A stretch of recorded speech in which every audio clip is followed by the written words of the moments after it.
To me, Jim is really a rare thing in the modern poetry world because he's a refreshing, original voice, and he's not beholden to or associated with any particular school or movement in poetry. Not that there's anything wrong with that, but so many poets, you hear them say, oh, he's a follower of this poet, or he grew out of this MFA program, or whatever.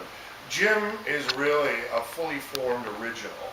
And I have been a fan of his for many years, so I'm very happy that he joined the label, joined the press.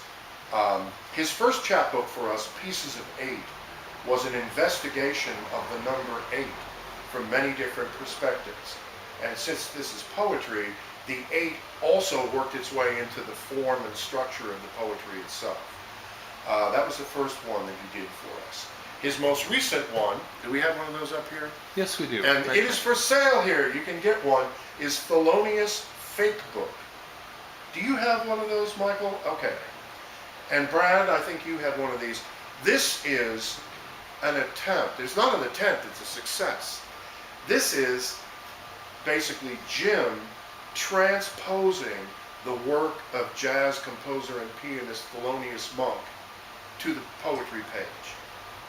And literally, he just got inside the music, and as if he were transposing it into another key or something, he transposed it into the key of poetry. So it's a really original thing, and it's an awesome work. That's his most recent work for Chemistry Editions. It's a really ambitious thing, but honestly, Jim takes on huge, ambitious projects. He's doing a Pittsburgh-based trilogy. He's done 2 of them already, each of them named after one of the 3 rivers, where he deals with Pittsburgh history and Pittsburgh culture, Pittsburgh imagery. This is one of the earlier ones, Allegheny Rising. And it's kind of like a Pittsburgh version of William Carlos Williams's Patterson, but amped up. Now it's my privilege to present Mr. Toothpaste Gravy himself, Jim Dukers. Let me get out of your way. I better turn How could off you my ever phone. be in my way, Bill? You're my publisher. I love and honor and respect you. All that good stuff. While I'm around, yeah. No, even behind you. Good morning. Alrighty, I'm gonna trick you with some shorter, sillier stuff, and then when I get you sucked in, I'll make you listen to me drone on something longer. Any questions? The word exactly appears exactly 3 times in this poem. The word lavender appears approximately once. Several words make no appearance in this poem whatsoever. However, whatsoever is not one of them. Centrifugal did appear at first, but was removed from final draft. Described another way, centrifugal once appeared exactly once. Last place I looked. Pittsburgh is a broken man who won't be getting up again. For doing so would mean admitting he had fallen. He generally is true of heart and hopeful, but his spelling ain't so good. There is a quality about him that makes you wonder if he did mean hopeful. So, you can see there is some cowboy in him. Makes you wonder what he meant to in the first place. Pedestrian American chorus.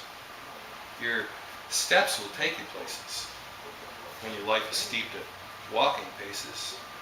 On warmest days, those 3 unshaded, hillish blocks ahead are hellish eastwood deserts, crossing Spanish noble sand-scoured browns and yellows into monumental reds, deep sun, adobe, dull.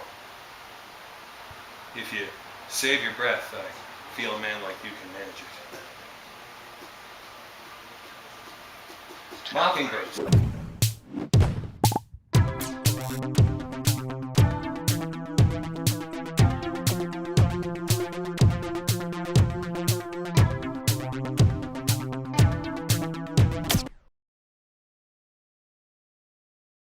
Mr. Toothpaste Gravy himself. Thank you, Polish Pusher. What would Jim D. Dukers do? Indeed. How's everybody doing? Welcome to a brand new Do Not Worry stream. I'm your host, Anthony, coming to you live from the heart of Lebanon in the 09. It is 5:36 p.m. Lebanon time. We're doing these earlier streams, folks. As you guys know, I normally stream about 3 hours later at around 8:30 to 9 p.m. Lebanon time, which means by the time I'm done streaming, it's like midnight, 1 a.m., etc. It's just kind of been messing with my eating schedule, sleeping schedule, so trying to see if I stream at an earlier time, if it makes a difference, if you guys are still around to watch the streams, if the streams still do well. I know that Chris Kunzler usually streams at around 6 p.m., so kind of around the same time. So just doing some experiments, trying to see what is a good time frame. If I can get away with streaming a little bit earlier, reclaiming some of my evenings, because I have had none for the past year and a half or so. Thank you to all of our members who are sending in super messages, by the way. Dizzle McFizzle, a member for 15 months. Thank you so much, Dizzle. Artful Decadence, a member for 12 months. Thank you so much. And Trap Beans, a member for 3 months. You guys are awesome. Thanks so much for your generous support of the channel and for being channel members for so long.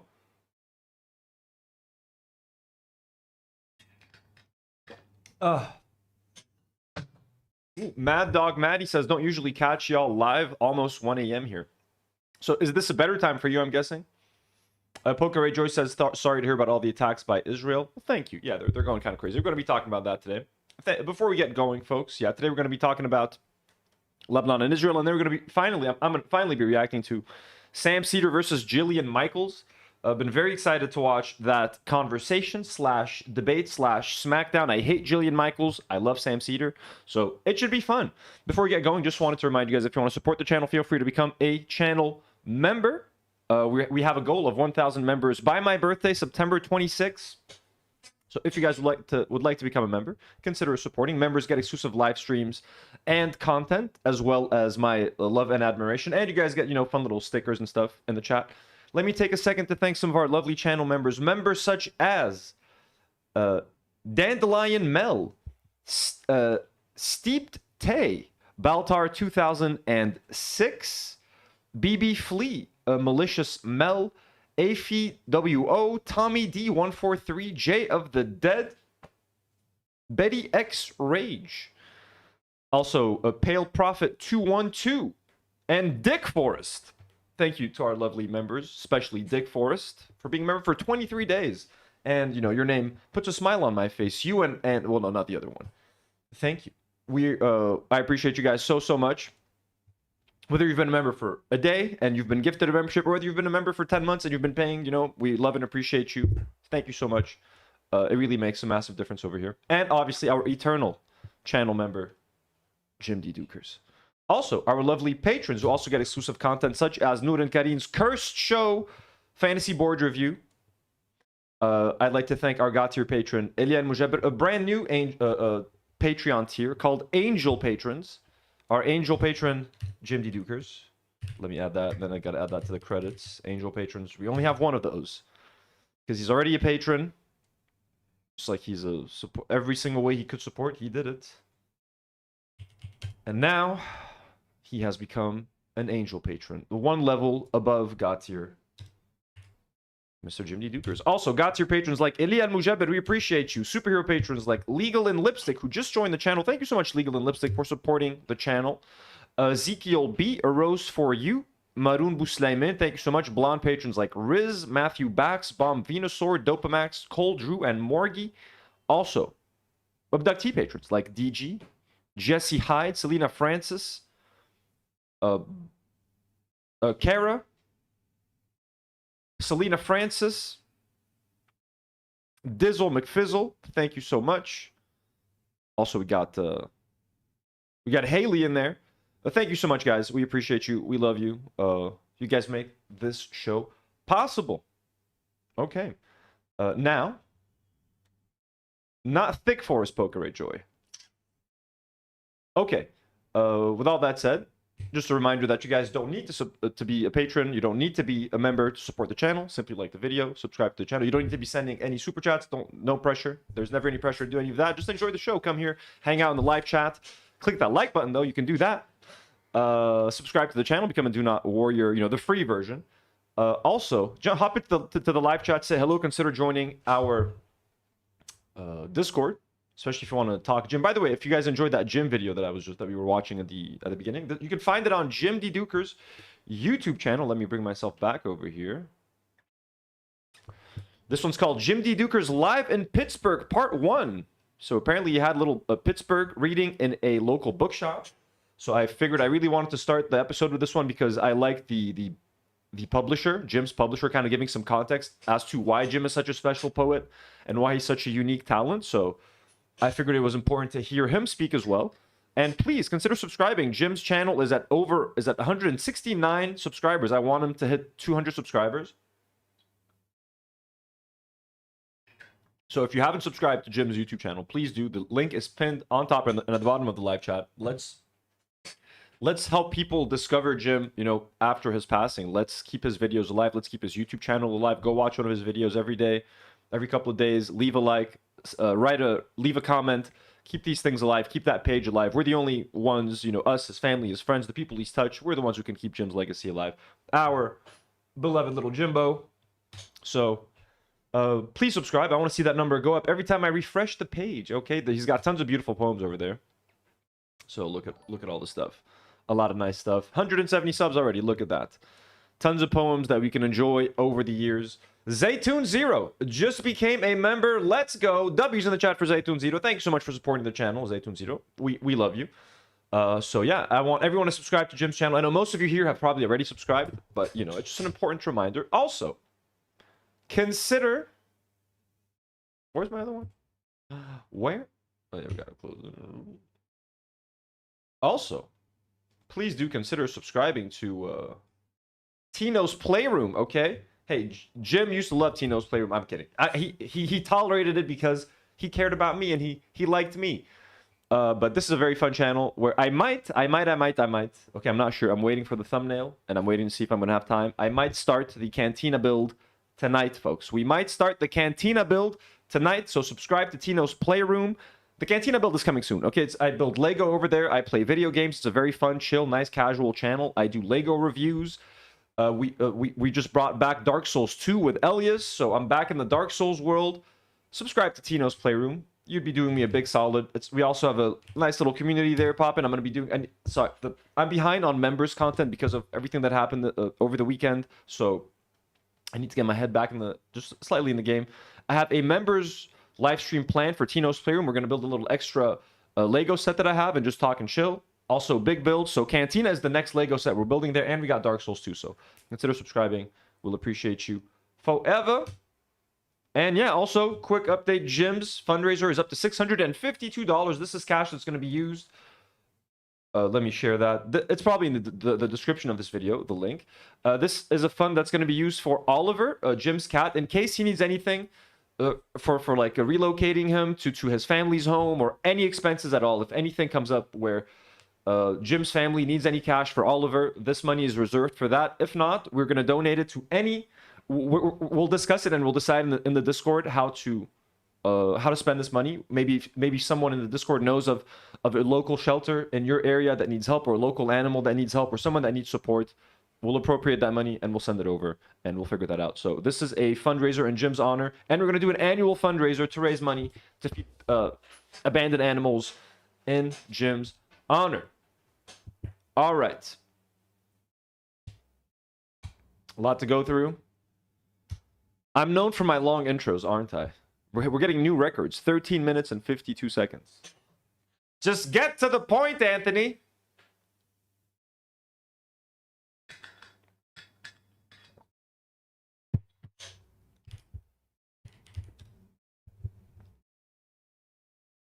I like nice, long, drawn-out intros. By the way, someone clipped this on Twitter. I think trying to make me look bad?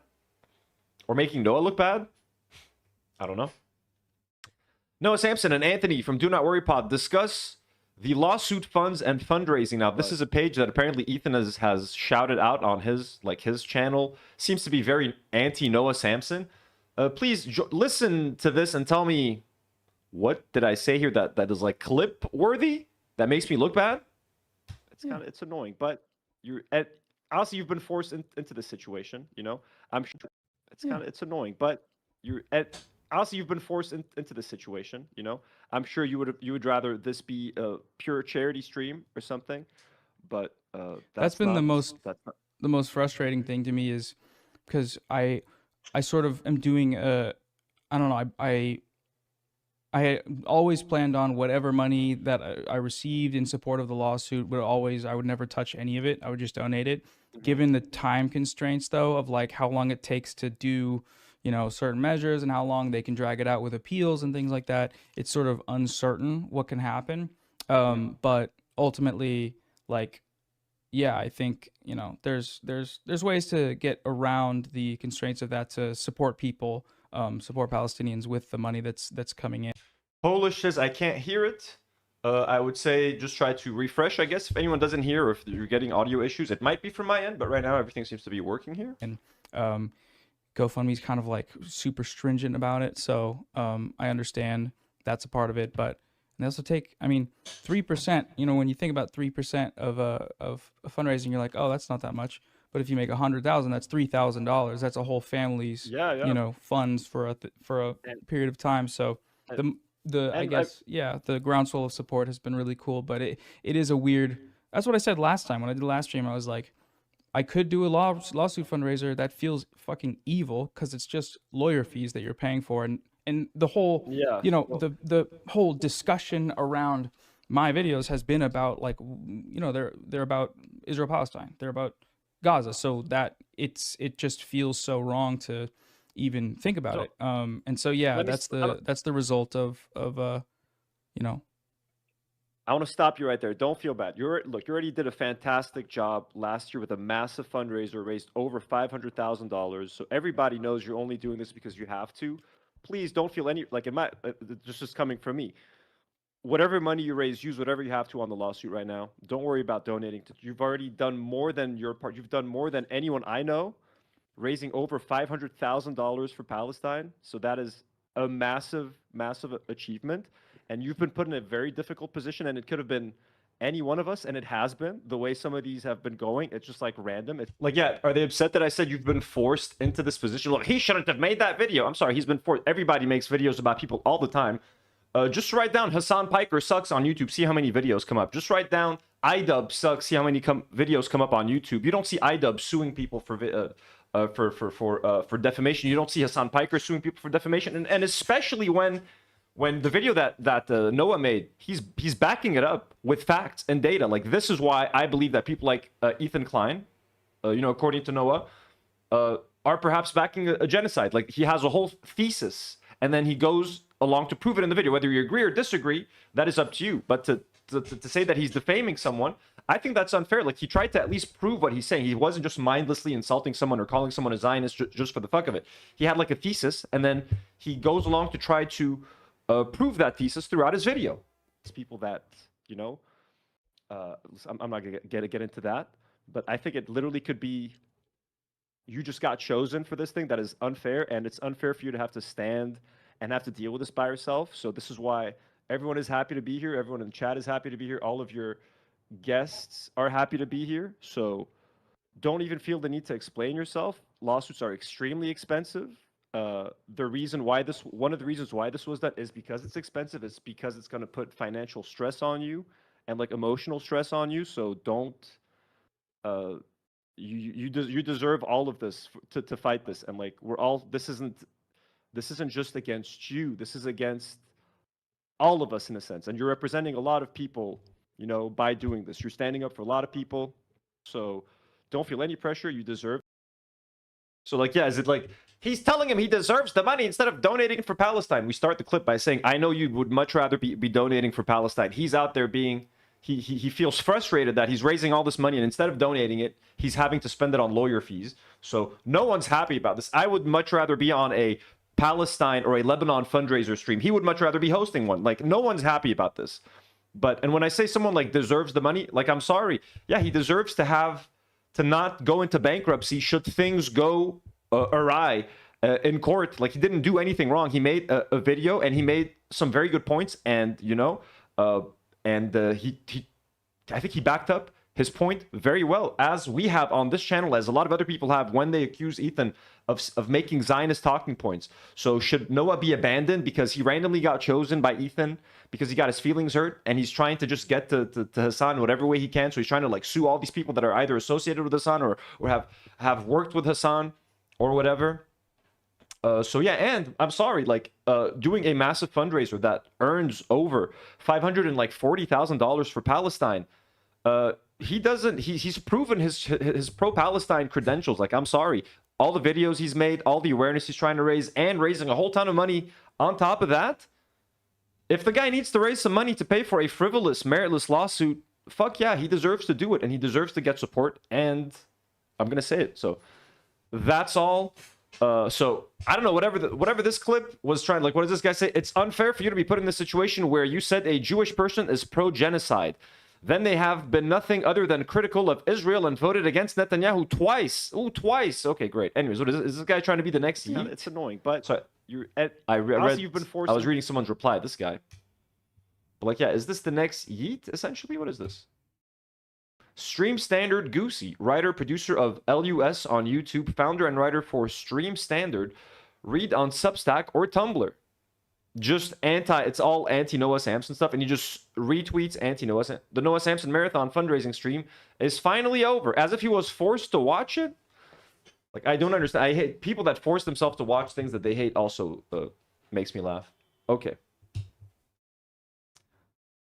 Like those guys that complain about the new Star Wars shows. God, it's so bad. Every episode is horrible. Let me watch the next one and like complain about it. Stop fucking watching the show if you don't like it, motherfucker. Okay. Let's get into some little silly things. A one-armed woman. I really like this video. This is why you're being pulled over. Like just the way she owns the cop. A one-armed woman was pulled over after a cop claimed that she was driving with a phone in her right hand. So it's a very fun little way to, like, you know, make a cop look stupid. This is why you're being pulled over. In the city of Lagos today, we're doing an operation for distracted driver, and you drove past me holding the phone with your right hand, manipulating that phone. I mean, I saw you with the phone in your hand. Obviously not.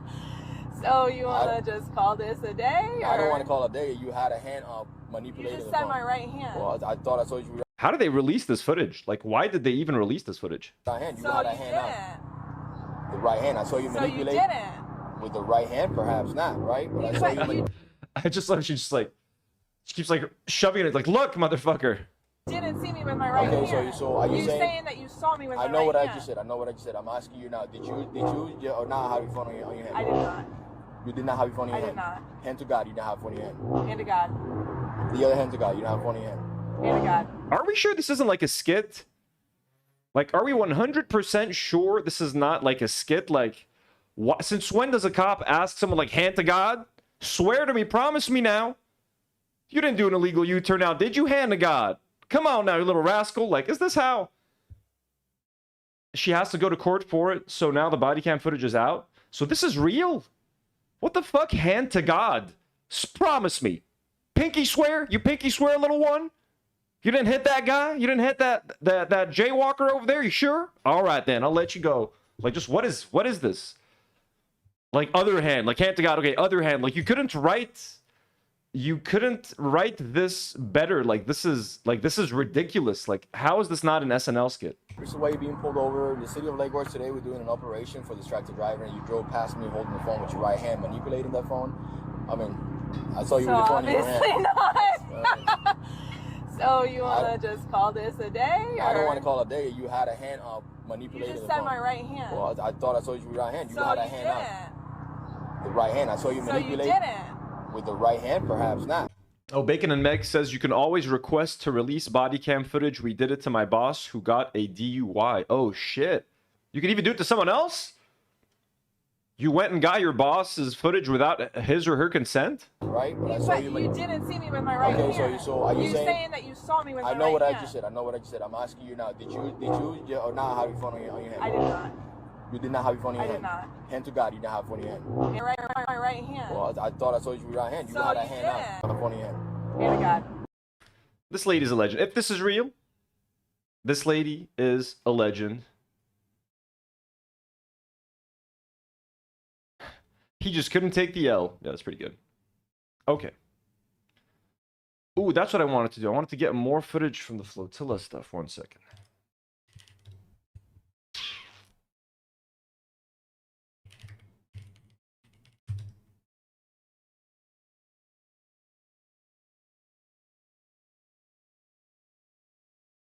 Oh no.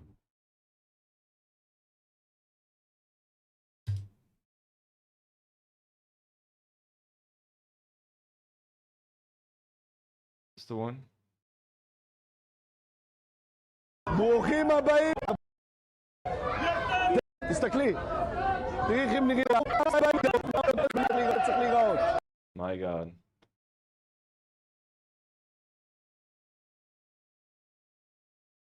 Okay, sorry. I was just prepping a couple of things that I should have done earlier.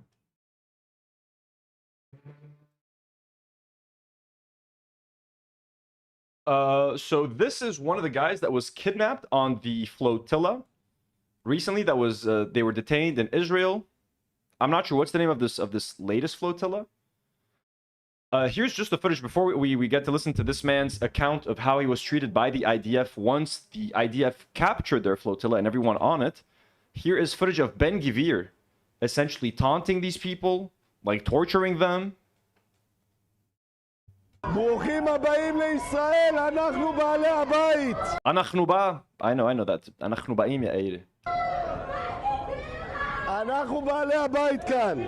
Okay, we're getting confirmation. The hand video is real. Let's go. Look at this fucker. We are welcome to Israel. We are the landlords here. אנחנו בעלי הבית כאן. הם באו. They came with a lot of pride. Of course they did. And what, you think your little tactics, you think of making them sit in the fetal position is going to remove that pride? You fucker, you pig. עם הרבה גאווה, כגיבורים גדולים. תראי איך הם נראים עכשיו. תסתכלי. What's the term that Hassan got in trouble for? You inbred pig dog? Was that it? Inbred pig dog? תראי איך הם נראים עכשיו. Look how they look now. Yeah, I'd rather be like this than be like you, motherfucker. I'd rather be on my knees just like that. לא גיבורים. They're way more full of pride and dignity than you will ever be. You fucking inbred pig dog. ולא כלום תומכי טרור. אני אומר לראש הממשלה נתניהו. Look how they look now. Not heroes and nothing. גיבורים ולא כלום תומכי טרור. Supporters of terror. I'm saying to Prime Minister אני Netanyahu, אומר לראש הממשלה נתניהו. give them to me for much more. So he wants to fuck these people up. He wants to kill them. He wants to torture them. The usual IDF tactics. תן לי אותם לעוד הרבה הרבה זמן. A lot of time. Give them to us in the prisons. كسمك بعيرة يا أخو الشرموطة. תן לנו אותם בבתי הכלא של המחבלים, ככה זה צריך. This is how it should look, because they're terrorists. Give them to us for the prisons of terrorists. This is how it should look. So he's proud of this. This is the motherfucker who walks around with a pin of a noose. He's the guy who helped pass the law to that extends the death penalty to Palestinians, but not Israelis accused of the same crime. Here's another video of them kind of torturing these people. ברוכים הבאים לישראל, אנחנו בעלי הבית. הם באו עם הרבה גאווה, כגיבורים. איך הם נראים עכשיו? Israel has abducted 430 activists from the global Sumut flotilla who were trying to break Israel's blockade of Gaza. Israel forces captured them in international waters. Several countries, including Italy, France, and Canada, have summoned their Israeli ambassadors in protest. Oh my god, dude. Honestly, capture their ambassadors and throw them in a fucking detention center. They do this to your people, you capture their Israeli ambassadors and you throw them in a detention center.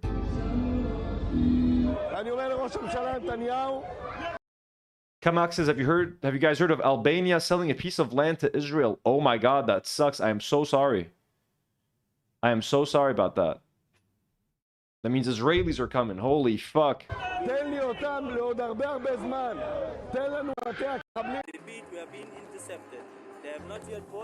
Israel has intercepted multiple flotillas trying to reach Gaza.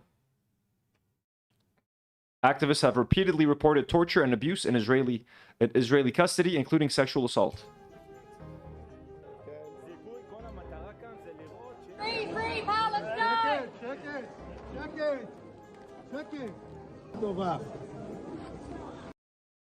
Such a fucking inbred pig dog. You hear me? Okay. Now let's listen to one of... Sorry, you guys got a little sneak peek into the next piece of news. One of the Flotilla legends recounts how he was treated by Zionists during his detention. Absolute monsters. Trigger warning, this is distressing and disturbing. I'll tell you what, the soldier, we were all, and I think I'm in part of the, I'll tell you what, the soldier, we were all, and I think I'm in part of the video that's come out from the Israeli minister when we were put in stressed positions. We were cable tied with our hands behind our back, on our knees with our forehead on the ground. Soldier picked me up and he actually took his balaclava down off his face and said, look into my eyes. He said, I'm a crazy MF, and said, I'm going to hurt you every minute you're with me. And he, roughly, I think it was around 2 hours I was with him, and he pretty much kept his promise. Every chance he would punch me, he... Gotta think. It's pretty terrifying, being in the custody of an unhinged Israeli IDF soldier who has been empowered to mistreat you and torture you any way he fucking wants.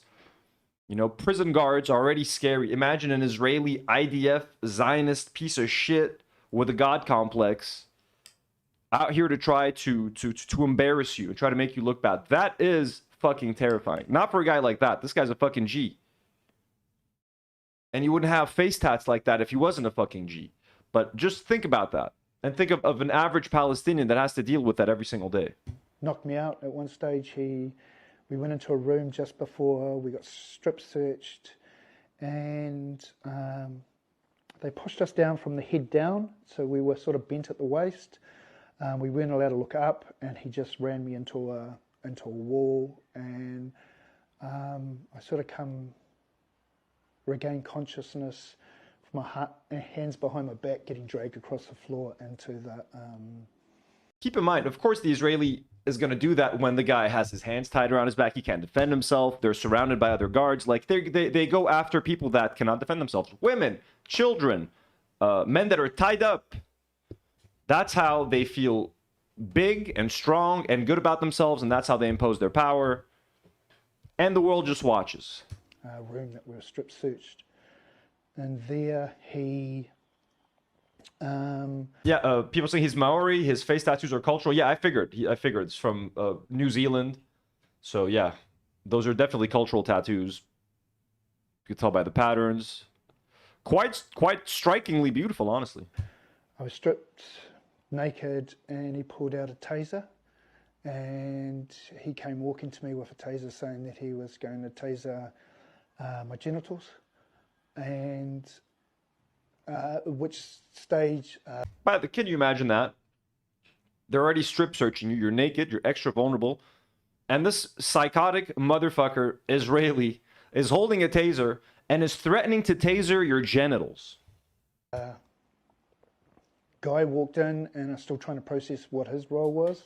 He wasn't in a uniform like the IDF soldier, but he basically said, you can't do that here. He'll make too much noise, and then he put it away and kicked me in the genitals. So, I can't zap him? I guess I'll just kick him. At least there was someone, like, holy fuck, like the fact that I'm gonna say this right now. Forgive me. Thank God that other guy walked in and was like, no, Yidzi, you cannot tase him in the testicles. We've tried that many times. We've been told it makes too much noise. If you want to tase him in the genitals, you take him outside to the shed. Okay, you want to do anything here, you kick him, Yitzi. You kick him. No more. You do it in the shed. And while when we were at prison for that night, I saw him peeing blood from that. Peed blood. He got kicked in the genitals so hard that he was peeing blood that night. Then onwards, yeah, just things like my hands, because they were cable tied. And I love how they're like, what do you mean you want to tase him in the genitals? That's fucked up. That's immoral. It's like, no, it's too loud. What, you want to tase him in here? It's too loud. Go do it somewhere else. Like, Jesus Christ, you fuckers. Him over a chair, and in front of all the people that were processing and my hands, because they were cable tied, he'd put them over a chair, and in front of all the people that were processing us, he would continuously punch me in the stomach, kneed me in the back, which is, I had a rugby injury from a lower back fusion that sort of... Of course this guy plays rugby. Move things. So at the moment I'm just sort of a bit of pain, still walking, and sort of, yeah. Like, insane, just insane shit. What else can be said? They even tortured Greta Thunberg, man. Like, they'll torture big grown men like this guy. They'll torture little girls. They'll murder. It's just a despicable society. I'm sorry. Despicable society. But it is time to take a second and mourn. It's time to mourn. Time to mourn. Not who you think we're about to mourn. And look, honestly, I know I like to, you know, make jokes. Spoiler alert. Listen, folks, we lost one, okay? We lost one. We lost a 20-year-old Israeli soldier, Rotem Yanai, was killed by a Hezbollah FPV drone today in Shomeira, northern Israel. So she wasn't killed here in South Lebanon. She was killed in northern Israel, where they are, you know, murdering a whole bunch of Lebanese people daily. So we did lose an IDF soldier, folks, today. So join me. Now she's 20 years old, which is kind of fucking insane. We're not gonna do this. Listen, I'll be serious. And people are making fun of this person for, you know, certain reasons. She's also a TikTok.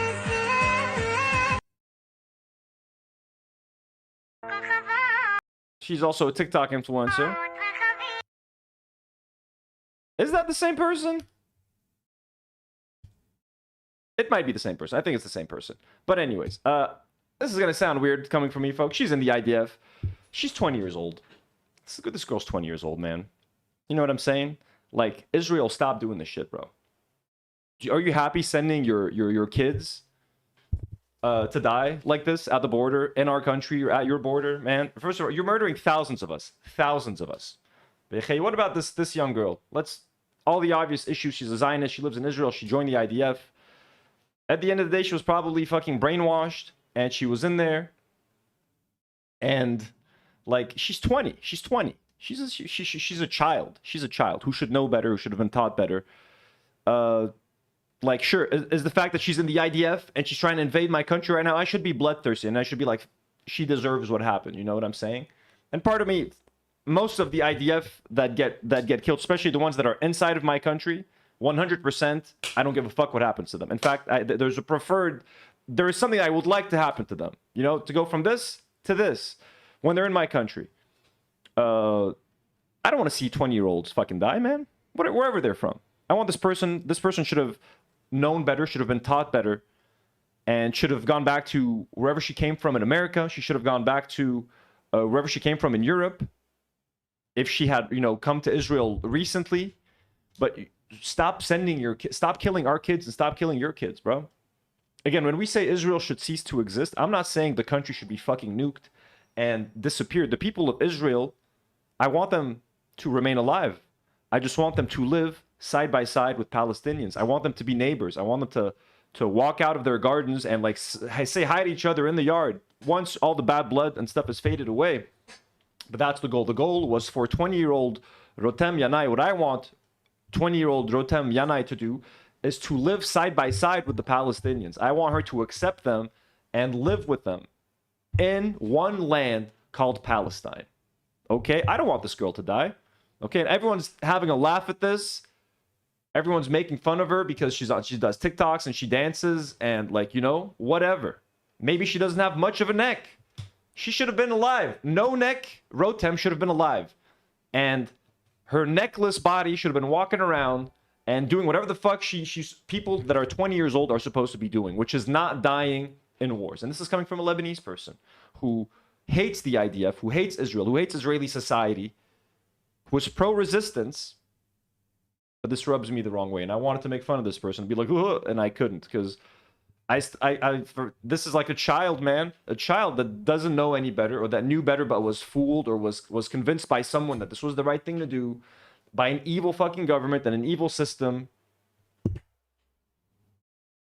You know? Polish pusher with 5 gifted Do Not Worry memberships. Holy shit. Thank you so much, Polish. I apologize. Thank you so much. So I read Artful Decadence said, I apologize for the fat shaming, but my God. Listen, guys, I'm trying not to... I'm being polite here. I'm not saying nothing, okay? And fat shaming is always wrong. In my mind, I'm like, is it okay when they're in the IDF or something? But I just don't want to make anyone feel uncomfortable. Polish, thank you so much for the generous gift. I want to update. I'm going to update the subbies. We're at 457 members, folks. 457. Look at that.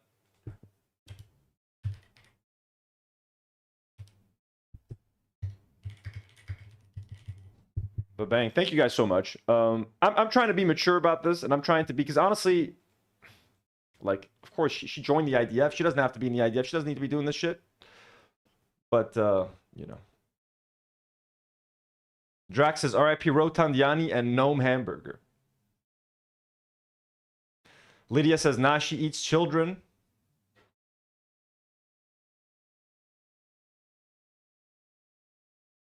I mean, she's just so young. She's just so young, you know. And again, she might have killed people. She might have killed children. I'm being needlessly gracious here, okay? But Polish sent an important, you know, super chat saying, "What would Jim D. Dukers do?" And Jim D. Dukers is the biggest anti-imperialist we know, the biggest anti-Zionist we know. He was trying to single-handedly pay for America's mistakes in every community that he joined. But I also think that he would look at this person and be like, she should be at McDonald's shoving cheeseburgers down her throat. That's what she should be doing, okay? I'm sorry, I had to say it. It had to happen, okay? She's in the IDF. She's a Zionist. She's killed Lebanese people, presumably. She's attacked my country. She should be at Burger King getting all the fucking Mandalorian and Grogu meals that she can to get the mugs and shove those burgers down her necklace throat, okay? She got no neck. No neck, rotund, rotem, yanai. I'm sorry, it came out, folks. It all came out. But yeah, anyways. MKFD says she should be at the club. She should be whatever. She should be listening to shitty Israeli techno. You know? That's what she should be doing.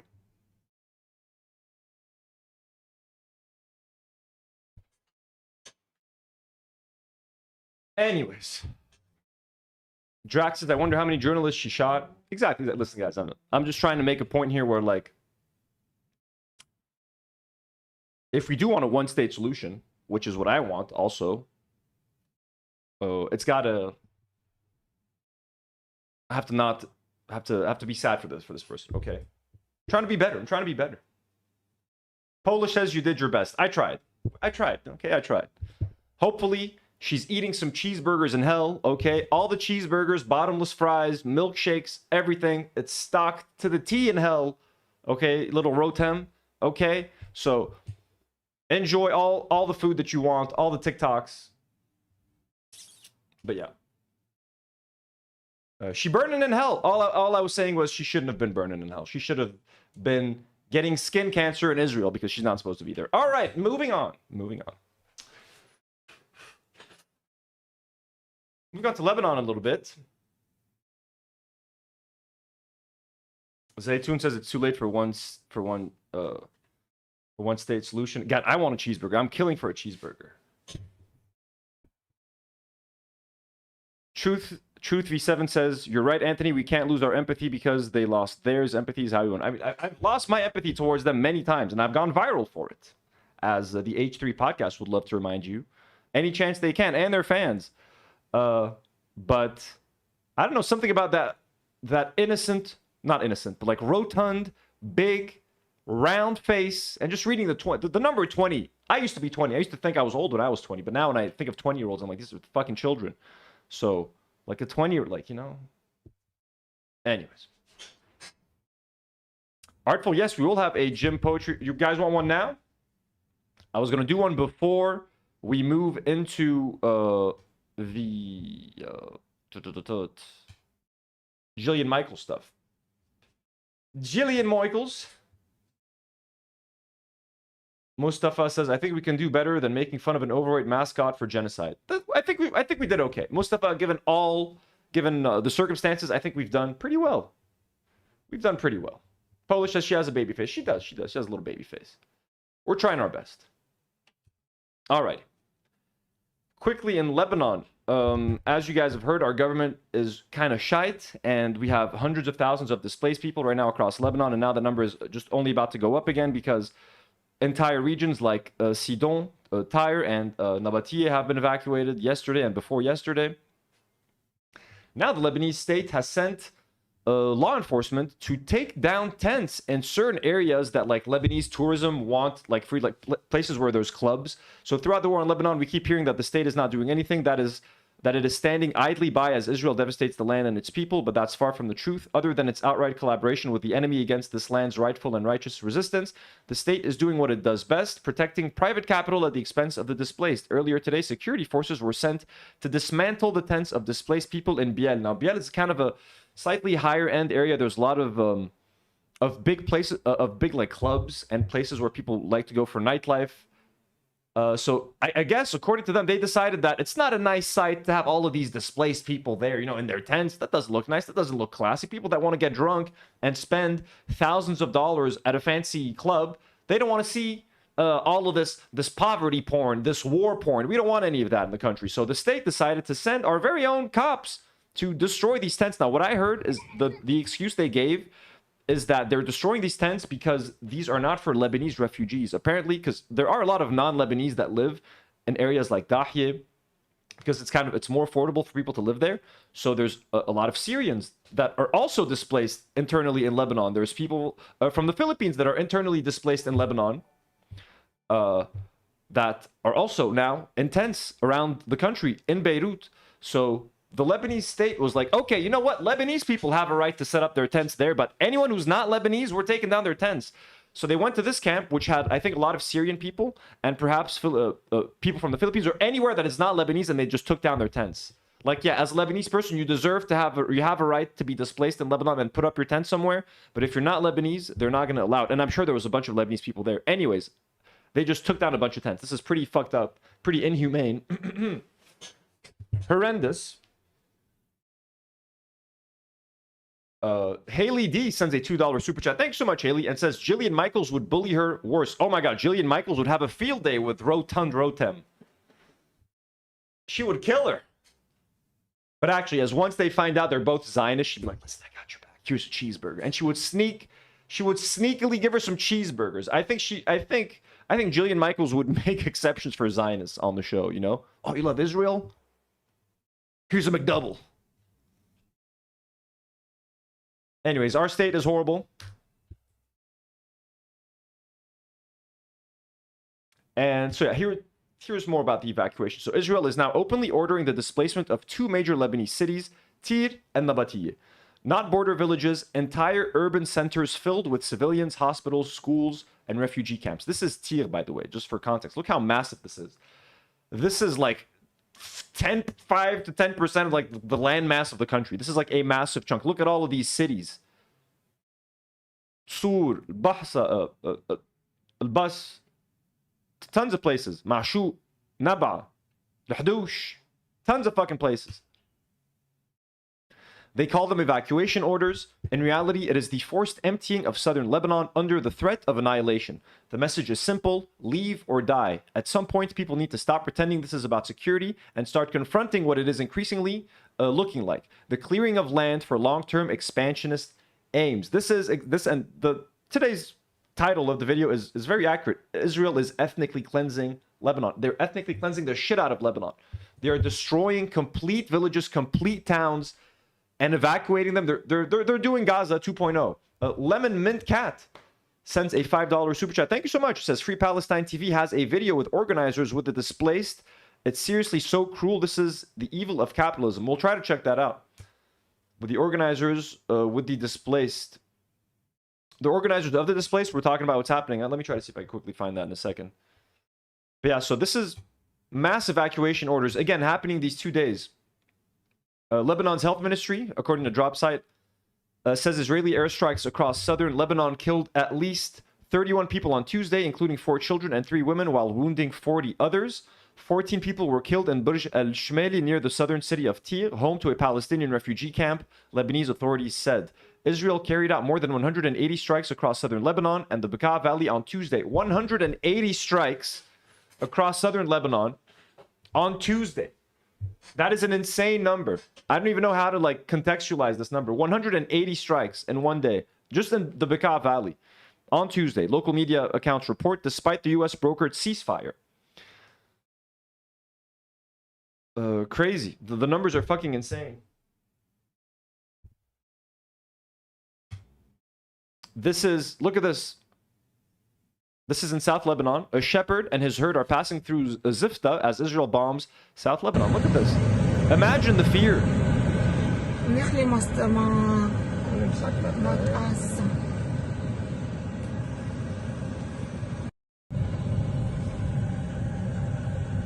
Look at that. These poor fucking goats, dude.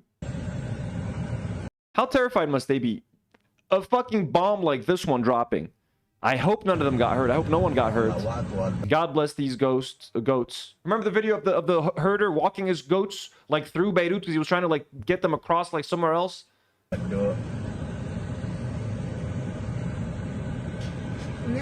Mohsen, yatik al-afia Mohsen. Our friend Mohsen from Gaza is in here, folks.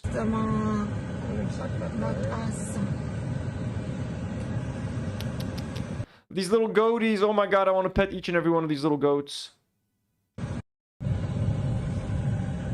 The little ones, the smaller goats, are so fucking scared, man. God bless them. This is what it's looking like in Lebanon right now. This is what it's all looking like. Just unhinged shit. Let me quickly... And more now on our breaking news story out of Lebanon this hour, where Israel has issued forced evacuation orders for the southern city of Tyre. Let's go over to Obaida Hito, who's in Tyre for us. Obaida, I believe this is the first forced evacuation order for the entire city of Tyre. Tell us about what's happening on the ground. The entire city of Tyre? That's good. I don't know why that's funny. The entire city of Tyre? Absolutely, an unprecedented forced evacuation order, more like a threat. If you read the text that was issued by the Israelis via social media, it says that Israel wants to protect them, the people that are being targeted or at least being warned to leave their homes, saying that they don't want them to be in the line of fire, but if they stay in the city, specifically in these areas that were marked around the city, that they would be in danger. Israel says that it's targeting Hezbollah infrastructure, but what we're seeing on the ground here is more and more attacks targeting civilian homes, civilian infrastructure, medics, medical care centers, hospitals. Unfortunately, this latest evacuation order has caused a huge sense of panic here in the city. We were just out on the main road and we saw people rushing to the Of course it's a huge sense of panic. You got to evacuate a whole city, just grab your shit, everything and leave, and you know your house is going to be completely destroyed and decimated and you're never going to see it again. These people know what to expect. That's it. We know how Israel operates. We've seen Gaza. We've seen what they've done in Lebanon. We've seen what they've done in Dahiyeh. This needs to stop. This is fucking insane. Markets we can't handle this anymore. The country cannot handle this anymore. Try and grab whatever they could before they closed. Many of the stores were suddenly closing up. Even pharmacies are closing. And that's because these attacks that have been escalating over the past several days are coming closer and closer to heavily... Trigger warning, guys. Trigger warning. ...populated centers. The city of Tyre is the biggest population center in the south of... Just a dead body right there, man. Lebanon. Just yesterday, sir. R.I.P. Holy shit, an old man. Today, the Israelis issued a blanket evacuation order for the second biggest city of Nabatea. And now that Tyre has been issued this evacuation order, the country's displacement crisis is going to significantly increase. And I want to give you an idea of what this looks like. We are currently inside the red zone of the evacuation order issued by Israel, and it stretches all throughout these areas here where you see these buildings. By the way, shout out to you guys again. The money that we donated to Nation Station, that money is still going to be able to help them to this day.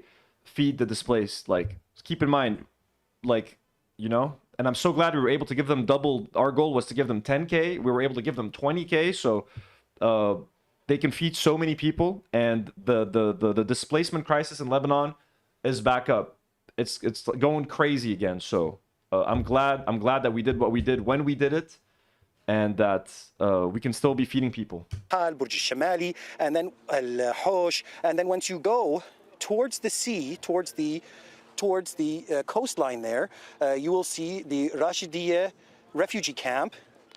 In just a moment, all of these areas that you're looking at right now have been issued forced evacuation orders. The edge of the forced evacuation order ends right there at the Rashidiyya refugee camp. Just a couple days ago, we saw the Israelis issue a forced evacuation order for a specific building inside that refugee camp. Look at that beautiful coastline, by the way. God, it's so nice. I used to love going to Sur to go to the beach. And then it was... They have very nice beaches over there. Subsequently targeted. Today, now everything in the city of Tyre, all the way to... My friend and I would often make the drive down there. And yeah, we'd go to the fucking beach there. They have beautiful beaches. The Rashidiyya camp is included in this forced evacuation order, affecting tens of thousands of people, causing a sense of panic here in the city. Unfortunately, many of the people that I spoke to in the moments coming to you live, people were telling me that they don't know where to go. They don't have anywhere else to go. Some of the people I spoke to have been displaced from other parts of the country, coming to Tyre thinking it was going to be safe, but that's ended today. I was going to ask you about that, in fact, Obaida. I mean, as you said, this is now a blanket evacuation order for the entire city of Tyre. 24 hours ago, it was Nabatea, and it feels like people have nowhere safe to flee to now. There's nowhere safe, and they've started to strike Beirut again, the southern suburbs of Beirut, so Nabatea, all the border towns, all of Tyre, southern Beirut. We're back. There's no ceasefire. Whoever thinks there's a ceasefire now, we're back. It's not as bad as it was in the beginning because they're not bombing everywhere, but like they bombed Shuaifeh today in southern Beirut. Like, we're back to no ceasefire, essentially. They can call it a fucking ceasefire if they want. They can shove it up their fucking asses.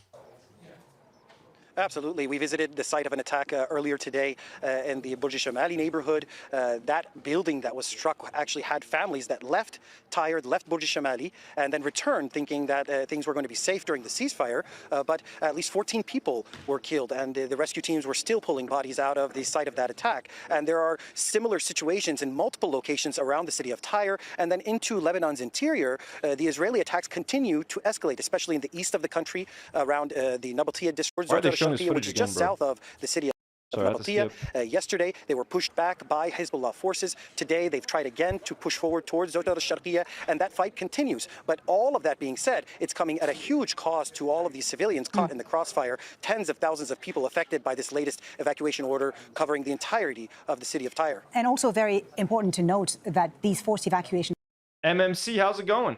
Orders, Obaida, are coming as there is supposed to be a ceasefire in place in Lebanon, which Israel hasn't respected. Yeah, ceasefire. You guys remember that? Evacuate half the country. By the way, there's a ceasefire, of course, and that's as our politicians are traveling to the States to meet with the Israelis under mediation, you know, mediated by Marco Rubio and the Pentagon and the whatever the fuck, you know? How's that helping us? Have we seen any benefit from that? I don't think so. Since it came into effect. And the political context is also quite significant here, given that we're expecting in a few days talks between the Lebanese government and Israelis to resume talks, which have happened already at the ambassador's level a few weeks ago. How does that... Look at this. Look at these sites. Play into the current situation and its escalating tension on the ground and the fears of a resumption of a full Israeli campaign in Lebanon? Yeah, people here in Lebanon have been saying ever since the ceasefire went into place that they know that Israel doesn't respect ceasefires, whether it's in this war or in previous conflicts. So they didn't expect much, but they expected that this time around, the Lebanese government and the United States might actually pressure Israel to slow down and to not carry out attacks on civilians, on medical facilities, on paramedics. But we've seen the exact opposite. Even after the extension of the ceasefire, the number of attacks increased, the scope of Israel's military operations has significantly widened, and that has become official policy over the last couple of days as Israel has announced that it's going to expand its military operations on the ground here in Lebanon beyond the 10-kilometer deep yellow security zone that they've created in southern Lebanon, where they're occupying at least 55 towns and villages. All of that is contributing to Israel's attempt to increase its leverage in these talks that you're describing. There's going to be military technical meetings on the 29th, this Friday, at the Pentagon. Then, on the 2nd and 3rd of June, the diplomatic talks are supposed to continue. But all of these talks are happening while people are being displaced from their homes. Lebanon has experienced its biggest humanitarian crisis in recorded history. Over 1 million people displaced from their homes, overwhelming the government and its resources. Yeah, it's crazy. It's just ridiculous. We're having diplomatic talks with Israel while they're doing this to our country and decimating our country and murdering thousands of Lebanese people, destroying our land, annexing our own fucking land almost. Like, it's unacceptable. Ethnocide, ecocide, and ethnic cleansing in Lebanon continue. Israel has bombed Beaufort Castle. That's right. No, I forgot to mention that. They've bombed Beaufort Castle, Elat al-Sharif in Arnoun, South Lebanon, after nearly 3 consecutive years of attacks targeting Lebanon's cultural, historical, and religious sites. Look at this. I have footage of this. This is heartbreaking. Look at this beautiful thing. Where do I have it? Here. No, here. In case you missed it, Israel has bombed Beaufort Castle, one of Lebanon's most important cultural heritage sites protected under the highest level of the Hague Convention. This is a straight-up war crime and cultural genocide, deliberately destroying humanity's shared history while the world stays silent. Another irreplaceable piece of Lebanon damaged and in grave danger. Share the thread below from Green Southerns. The silence is complicity. Look at this. Like, this is heartbreaking. This is irreplaceable.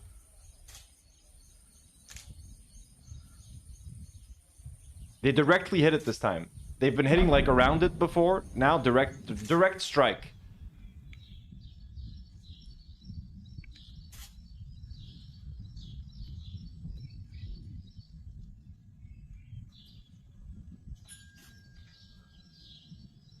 Bro, fuck UNESCO, fuck all this useless shit.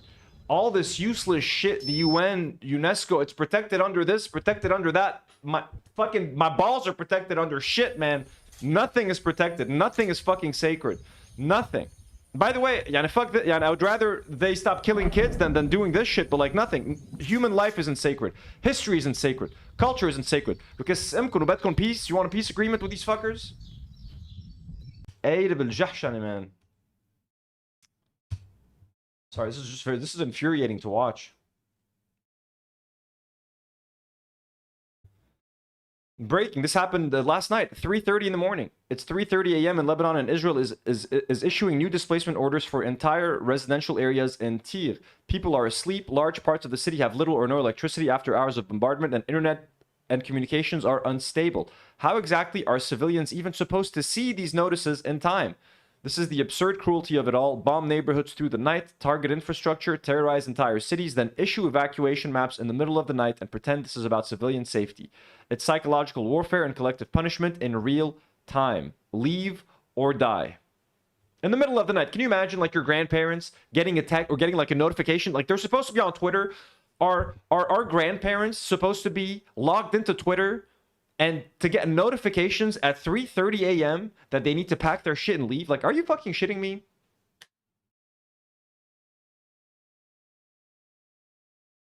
It's criminal. It's simply criminal. This is more footage from Tyre.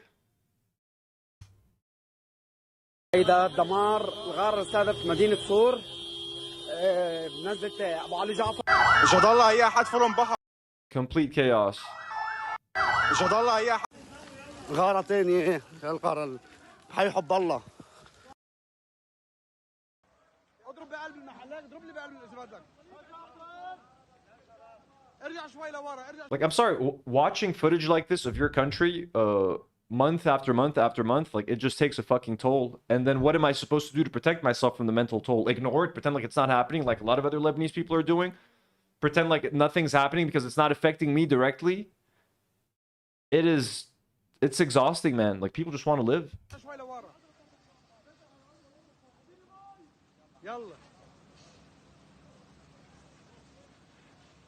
اضرب بقلبها يا جعفر.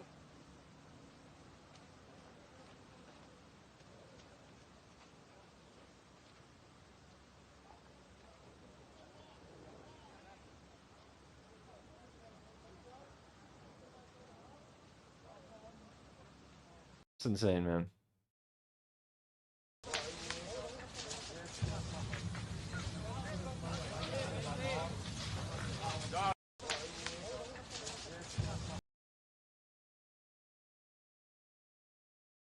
Rania Khaled says, according to Mayadeen, here are all the Lebanese towns Israel bombed today. I counted 53. Insane and criminal, and only possible with the endless weapons supply the US government pours into Israel. So this was yesterday. Here are all the towns, 53 towns. In Marjayoun, Debin, Adshit, Njazin, Louaise, Mlich, Kfar Houna, Aramta. Look at all these. Nabatiya district.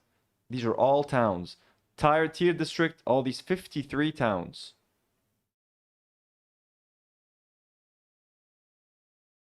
They're just playing. They're just playing. They're doing whatever they have the right and the green light to do whatever they want in our country. They're just bombing for fun. Netanyahu wants to try to win another election. He needs some kind of war to stay active. Let's just kill these Lebanese people. No one's going to care. No one's going to notice. Let's just bomb these historic treasures. Who cares?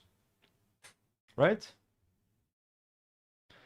Not only that, not only are they attacking Lebanese people, and not only are they massacring Palestinians in Palestine and in Gaza, they're massacring Palestinian people that live in Lebanon. How fucked is that? How cruel is that? As if the life of the Palestinian wasn't hard enough. As if being forced out of your land, Palestine, decades ago, and being forced to live in a refugee camp in Lebanon wasn't bad enough. What if the Israelis bombed that refugee camp? Well, they did. It's not the first time they do. Tonight, Israel struck the Al-Bas refugee camp in Tir, less than 24 hours after massacring families in Burj al-Shumail refugee camp. Another camp, another massacre scene. Another night of pulling civilians from rubble in South Lebanon. Entire residential blocks torn apart, streets reduced to craters and debris, families running through smoke and shattered concrete for searching survivors. He's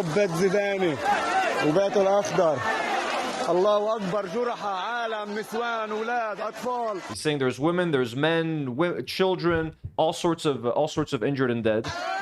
This is in a refugee camp. Palestinians cannot escape the wrath of Israelis no matter where they go. They can't escape it at home. They can't escape it in Lebanon. They can't even escape it in the States. What? Yeah, what exactly? MKMT says there's no bounds to their cruelty. What else could be said? Like what?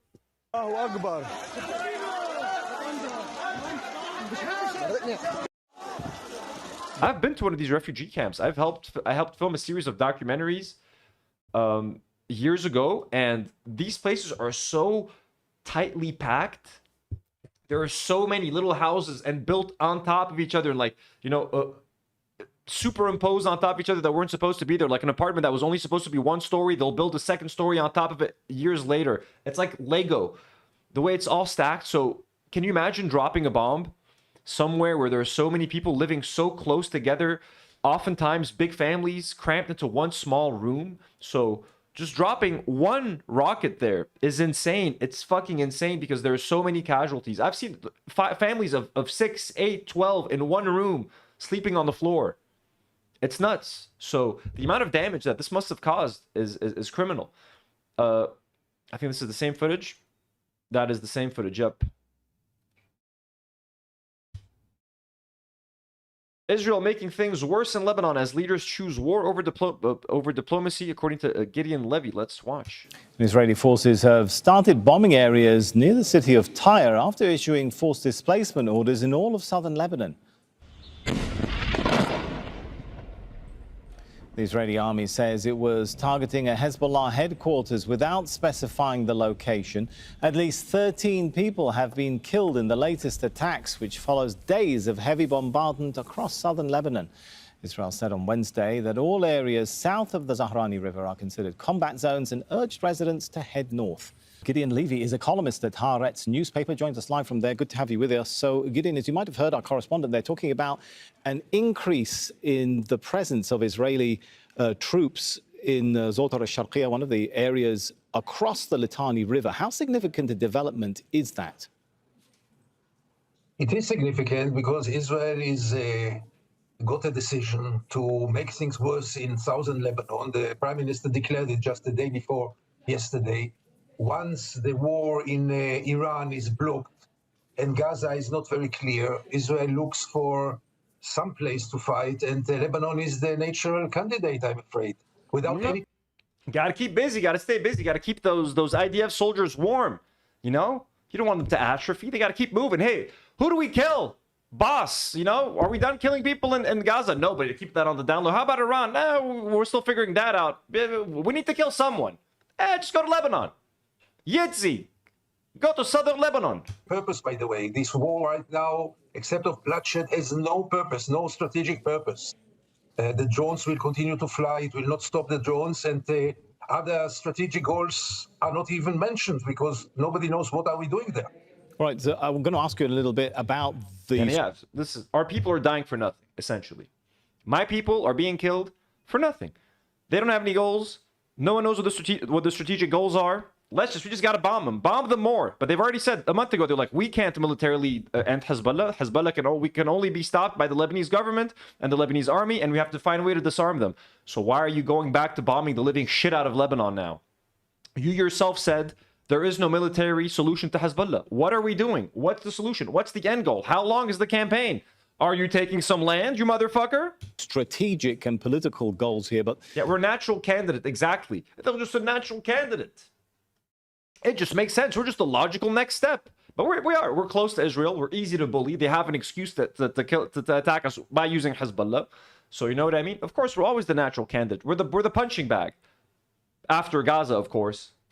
Is it clear what is the operational military goal here? Are we talking something along the lines of, you might remember Operation Litani back in 1978, just to grab a chunk of southern Lebanon? Are we talking the 1982 crossing of the Litani River when Israeli troops went all the way to Beirut? Do we even know what the military goal, the operational military goal is here?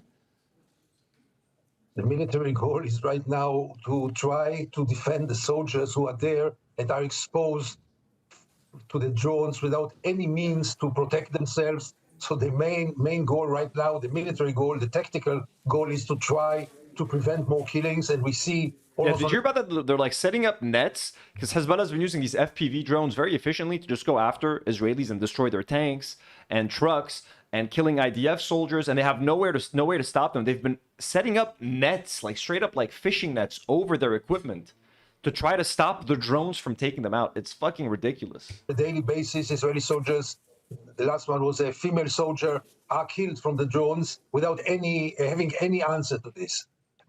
Further than this, it's not up to the military, it's up to the government who send them there without knowing what are the goals. Because we, as you rightly mentioned, we tried all this. We had a buffer zone, we had this trying to clean up southern Lebanon, so to say. It didn't solve nothing in the past, and it will not solve anything this time. Only an agreement. And right now, there is a government in Lebanon who is willing to negotiate with Israel, and Israel still prefers the sword and the military force over diplomacy.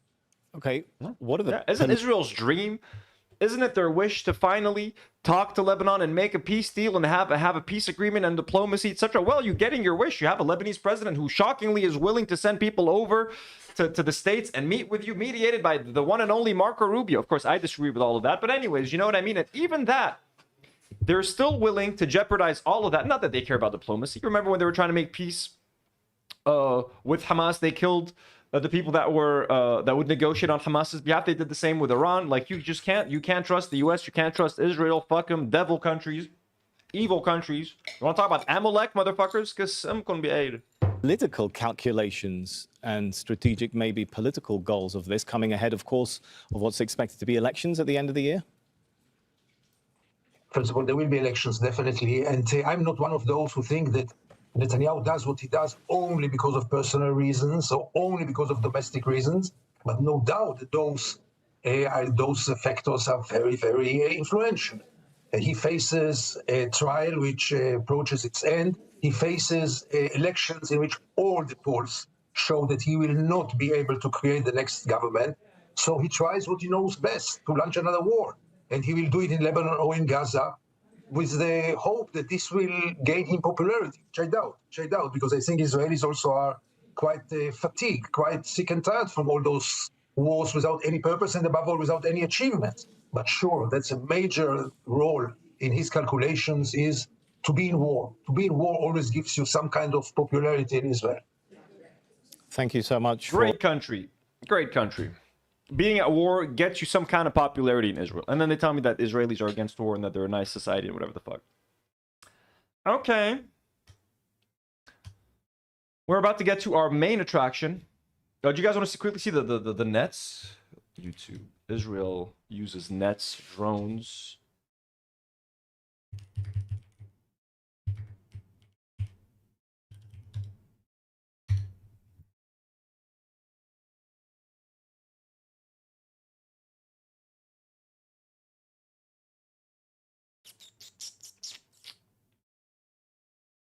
Let me try to find a quick one. Okay.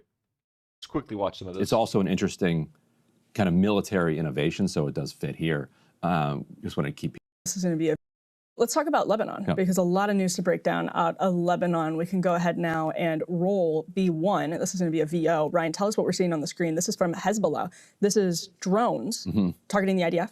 Yeah, so they've been releasing a lot of these videos almost on a daily basis. And so this is one where they're chasing an IDF troop convoy. In southern Lebanon. In southern Lebanon. And these are these first-person drones that have fiber optic cables connected to them. So in other words, they have up to like 25 kilometers of what looks like fishing line that connects then to a laptop, which prevents them. Bam! Look at that.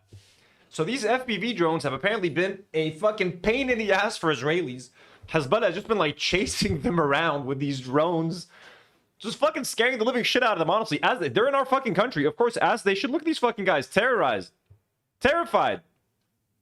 Look at that. What looks like fishing line that connects then to a laptop. Bam. Which bye-bye, motherfuckers. Bye-bye. Which prevents them from being jammed, and then allows the operators to then run through. Now, this one here is a thermal drone, which is the first one that they released showing offensive drone activity at night. And if you notice in that clip. So this is showing offensive drone activity from the IDF. No, that was Hezbollah. You're saying that, okay, but this is in southern Lebanon. Right. And so, yeah, I mean, you can call it defensive, but they are actively taking the initiative here. Yeah, I see. And if you noticed, that soldier didn't appear to even hear it. The IDF has its own drones going constantly, so it may be that there's kind of too much noise going on or whatever, and they're not very loud. But when what I'm told by people who've experienced it, when they do dive, they make more noise. Right. They're quieter as they're floating, but yeah, he didn't. That soldier didn't even seem to notice it. Totally haunting videos. I mean, some of the videos that have come out of the battlefield in the Donbass, just haunting. Yes. The lack of noise, but also the terror that you see people like realizing at the last minute.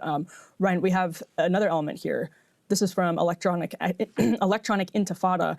Posted this. There's netting where the Israeli troops are in southern ad hoc Lebanon. defense mechanism. Yeah. Right. So we'll roll it and then you can break it down for us. Another innovation here by the Israelis. Look at the netting dragged across the neighborhood here. This is their solution. But watch that. They literally have nets. When this drone turns back and looks at the village, they basically cross the neighborhood. Like, are those some? Look like those are some We'll of the roll nets. it and I then you think. can break it down for us. Another innovation here by. Look at that. Isn't that crazy? If that's actually a net, like, they're doing this to try to protect their equipment and gear and their soldiers. The Israelis, look at the netting dragged across the neighborhood here. This is their solution. That's what you get. You want to come fuck with us? You want to come to our fucking land and you want to play? You want to play fucking Action Man? You want to play G.I. Joe? Okay. You want to play Max Steel? I don't know if you guys know any of these action figure lines that Action Man is an actual action figure line. But watch when this drone turns back and looks at the village. They basically just have this fishing net, essentially. It's not even appropriate netting. They just draped it over the neighborhood as if drones. Look at that. Just got nets right over here. Fall like raindrops, I guess, that's the only way you're going to protect it. Because you Boom, can clearly fly right under the net and bye-bye goes the tank. see that you can just fly under them. So I'm not sure what the Israeli plan is with these nettings. Hey, America, this is why you're sending Israel billions of dollars so they can get all that equipment fucked by some cheap-ass drones. And their only solution is netting. Nets. What do we do? Yitzi, what do we do? Quick, grab a net. I don't know. Jacob. What do we do, Jacob? I don't know. Yitzi and Jacob. I want to write a show about two Israelis called Yitzi and Jacob. That would be fun. This is ridiculous what we're looking at here. Just draping it all across the neighborhood so you know exactly where every Israeli troop is. Yeah, like, right? It's like, hey, attack us here. You see this giant net? There must be something expensive underneath. Or a lot of soldiers. Like, thank you for the heads up. Thank you for letting us know where to come after you. What? This they think is a little more effective, except that the drone doesn't care that you have netting over top of your base. It's just going to fly under the netting and hit your vehicle. So there goes dude, another that's Humvee. crazy, man. That's crazy, dude. How fucking stupid is that, dude? They're spending a fortune on this. That's why they're bombing the living shit out of us now, by the way. That's why they're evacuating Nabatea. That's why they're evacuating Sidon. They're getting fucking embarrassed by this shit. So they're like, oh, quick, bomb everyone, carpet bomb them, murder women and children, make the people forget. And the numbers here, they're not on Israel's side. So 140 FPV drones launch in this 30-day period of time that are taking out a vehicle for each one of them. And that's only 140 drones. They have thousands of these drones. It's changed the battlefield. The argument was that we got thousands, motherfucker. We got thousands. Get your nets ready. Get your nets ready, Israel. Start putting nets over everything. That's it. It's over. And like those drones are like they're corded. They have like they're attached like a fishing line. So essentially, like it's not even. It's very low tech shit. It's very low tech. We have corded, wired drones flying around, taking out Israeli equipment. And American equipment. Because they're laying this netting, not only can the Hezbollah drones fly under the netting, but also it is telegraphing where they might be. Go find the giant blankets. That's what we were looking at, basically. Yeah, and John Elmer is the best in the business at this. Like a video game, really. Find the blanket and go fly underneath it and bomb it. Over at EI, he's when it comes to kind of analyzing the tactics and the kind of military. Guys, you need to send more of your tax dollars so Israel can buy more netting. You've not sent Israel enough tax dollars. They need the greatest, latest and greatest in netting technology. Equipment that the different sides are putting into the field. This is blowing up, no pun intended, Israeli politics as well. You're having an enormous outpouring of criticism of Netanyahu and of the civilian leadership from the military saying, you have put us into this position now in which we have no solutions. And we are sitting ducks, and we are being, just slaughtered. The IDF isn't used to losing 1 or 2 or more soldiers a day, and setting aside the material losses of the tanks. And Dizzle McFizzle with a $20 super chat. Holy shit! Thank you so much, Dizzle McFizzle, for the generous support. W's in the chat for Dizzle McFizzle. Let's fucking go. Says I know it's not much, but maybe this can help. And to buy nets, I don't want. I'm not gonna. Hey. You should have saved that for your tax dollars, Dizzle. But thank you. That's so generous. Maybe this can pit. No, I'm not going to make that joke on the internet. I can't make that joke. I will not be pitching in for netting, by the way, Dizzle. You know what I mean? They're on their own. This is a massive support for the channel. This helps a lot, Dizzle. Thank you so much. Vehicles and the transport equipment. And on top of that, they're saying it has massively inhibited their ability to move throughout southern Lebanon. Ben Gvir has said that. What do you mean? I know it's not much. What do you mean $20 is not much? Where do we live now? That's almost a Five Guys meal in America. Guys, prices in America are insane. What is happening to America? Here, it's two burgers here. 1.5, depending where you go. What they need to do is take down one. Or 4, actually. I could get you 4 burgers with $20 in Lebanon. You could get half of it. It really depends. We got a lot of prices here. Really depends. Residential building in Beirut for every drone that's launched, which is just pure terrorism. And yeah, did we talk about that? Yeah, we reacted to that 2 days ago. The Israelis said for every 1 drone, Smotrich said that for every 1 drone that Hezbollah fires, Israel is going to destroy 10 buildings. If we send 20 drones, they want to destroy 200 buildings, right? Yeah, 20 times 10, 1 building, 10 buildings for every drone. That is Israel's plan to retaliate. So every time we take out one of their little tanks like that, they want to take out a whole residential building. Hell, fire, pit, burning, all of them. The Zionists, the evil ones. But, wouldn't be the first time they took Ben Gvir's advice. The Knesset just approves, I think, $700 million in funding for a kind of technological unit to study the problem and figure out ways better than, fish netting or netting. $700 million to figure out a solution better than fishnets. That's coming out of your tax dollars, folks. Lucky for me, I'm in a bracket because I live abroad and I don't make a certain amount of money. I don't got to pay no taxes. I have to pay my tax, guys, so I'm still getting fucked somehow. But yo, it's crazy. Okay, that's enough of that. Bless the resistance. We're going to move on to the ultimate clash. Jillian Michaels versus Sam Seder. This is going to be like a at least 2 more hours of streaming for this, so it's gonna be pretty long, maybe 2.5. Let me quickly. I'm gonna heat up a little bit of food because I'm hungry. So let's quickly set up a break momentarily. One second.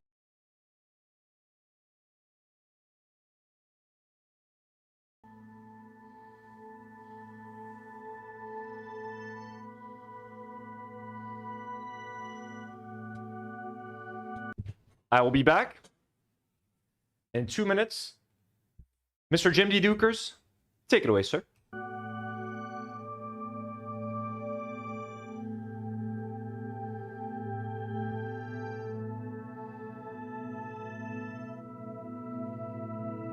Buzz, pop, puzzle, gossip, sparks across the midnight air smoke. Bloodshot half remembers morning spark that startled it into an almost dreamless state.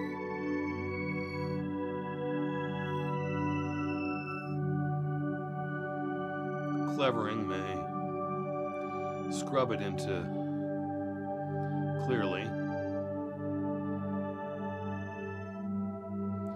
but your Moontooth's chewing confidence and mouthing outside lines of shouted pantomime.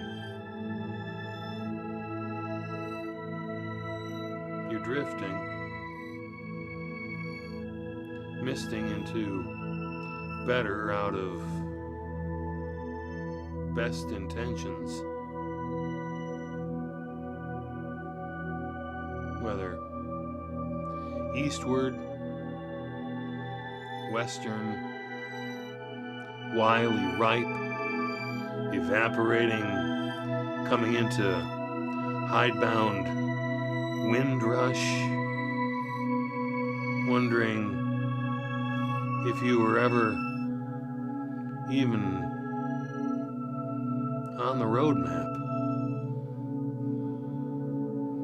till you're spun wheel tired, trying,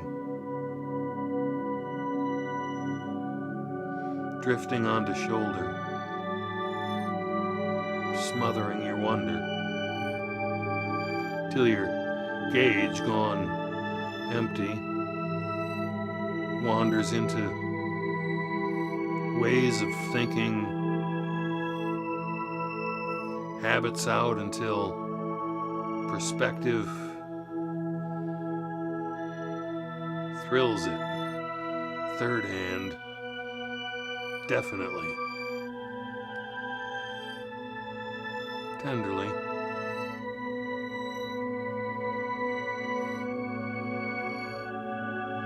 And you recall the way a smirk can get your smiler started.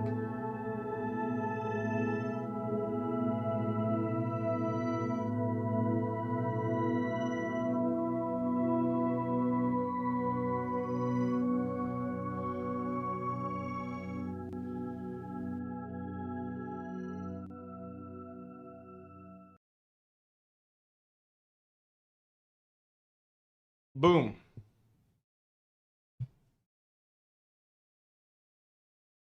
He's so good at this. I know I shouldn't say this, but like I wish we did a lot more of this when he was around. And I'm gonna rewatch this. This is one that I haven't seen, and I was preparing my food, so I'm sorry. But Jim is the best fucking co-host to have, man. Holy shit. Okay, we're going to get to. By the way, I'm eating. If you're wondering what I'm gonna be eating. It's just some rice with yogurt and kafta patties. Okay, kafta is like just ground beef with minced onions and parsley and some spices. I just made them small, a bunch of little small patties. I'm gonna eat that with rice and yogurt on the side. Very simple, classic. Went to the gym today, so just gotta fill up. Inuya, if you're new here, this was our friend and supporter of the show, Jim D. Dukers, who recently passed away. He's a very talented poet. And now that he's gone and no longer with us, we're doing our best to keep his spirit alive during the show any way we can. Subscribe to Jim's YouTube channel, folks. There's a link pinned on top or at the bottom of your live chat. Please click it. Please subscribe to Jim's channel. Let's keep his work alive. Thank you so much. Now, it is finally time. You know me. I was a big, guilty enjoyer of Her Take, the show that was on the PBD network or whatever. It was hosted by Jillian Michaels, Anna Kasparian, Mindy Lee, the Australian girl, Dangerfield, Amy Dangerfield. So we are going to finally. So Jillian Michaels apparently has gone back out on her own. She has her own YouTube channel with 690K subs. Really? Infamously, the abusive coach on America's Biggest Loser or Biggest Loser. So she's been doing this podcast lately, which is getting like decent views. I'm sure this is all like view-botted shit. So her most recent one with Sam Seder that we're going to be watching, but like she had, oh God, what the fuck is this guy called again? Dave Rubin on? Anyways, she's just making fucking slop. Let's just call it what it is. Is that Dave Rubin? She had Dave Rubin on, 42K views. Anyways, fuck this lady. She's horrible. She's fucking idiotic. Oh, she's talking about aliens now too, huh? She had Lua Lozando on to talk about aliens. Oh, you guys can't even see me. 1 second. I'm back. Let's go. So she had Sam Seder on.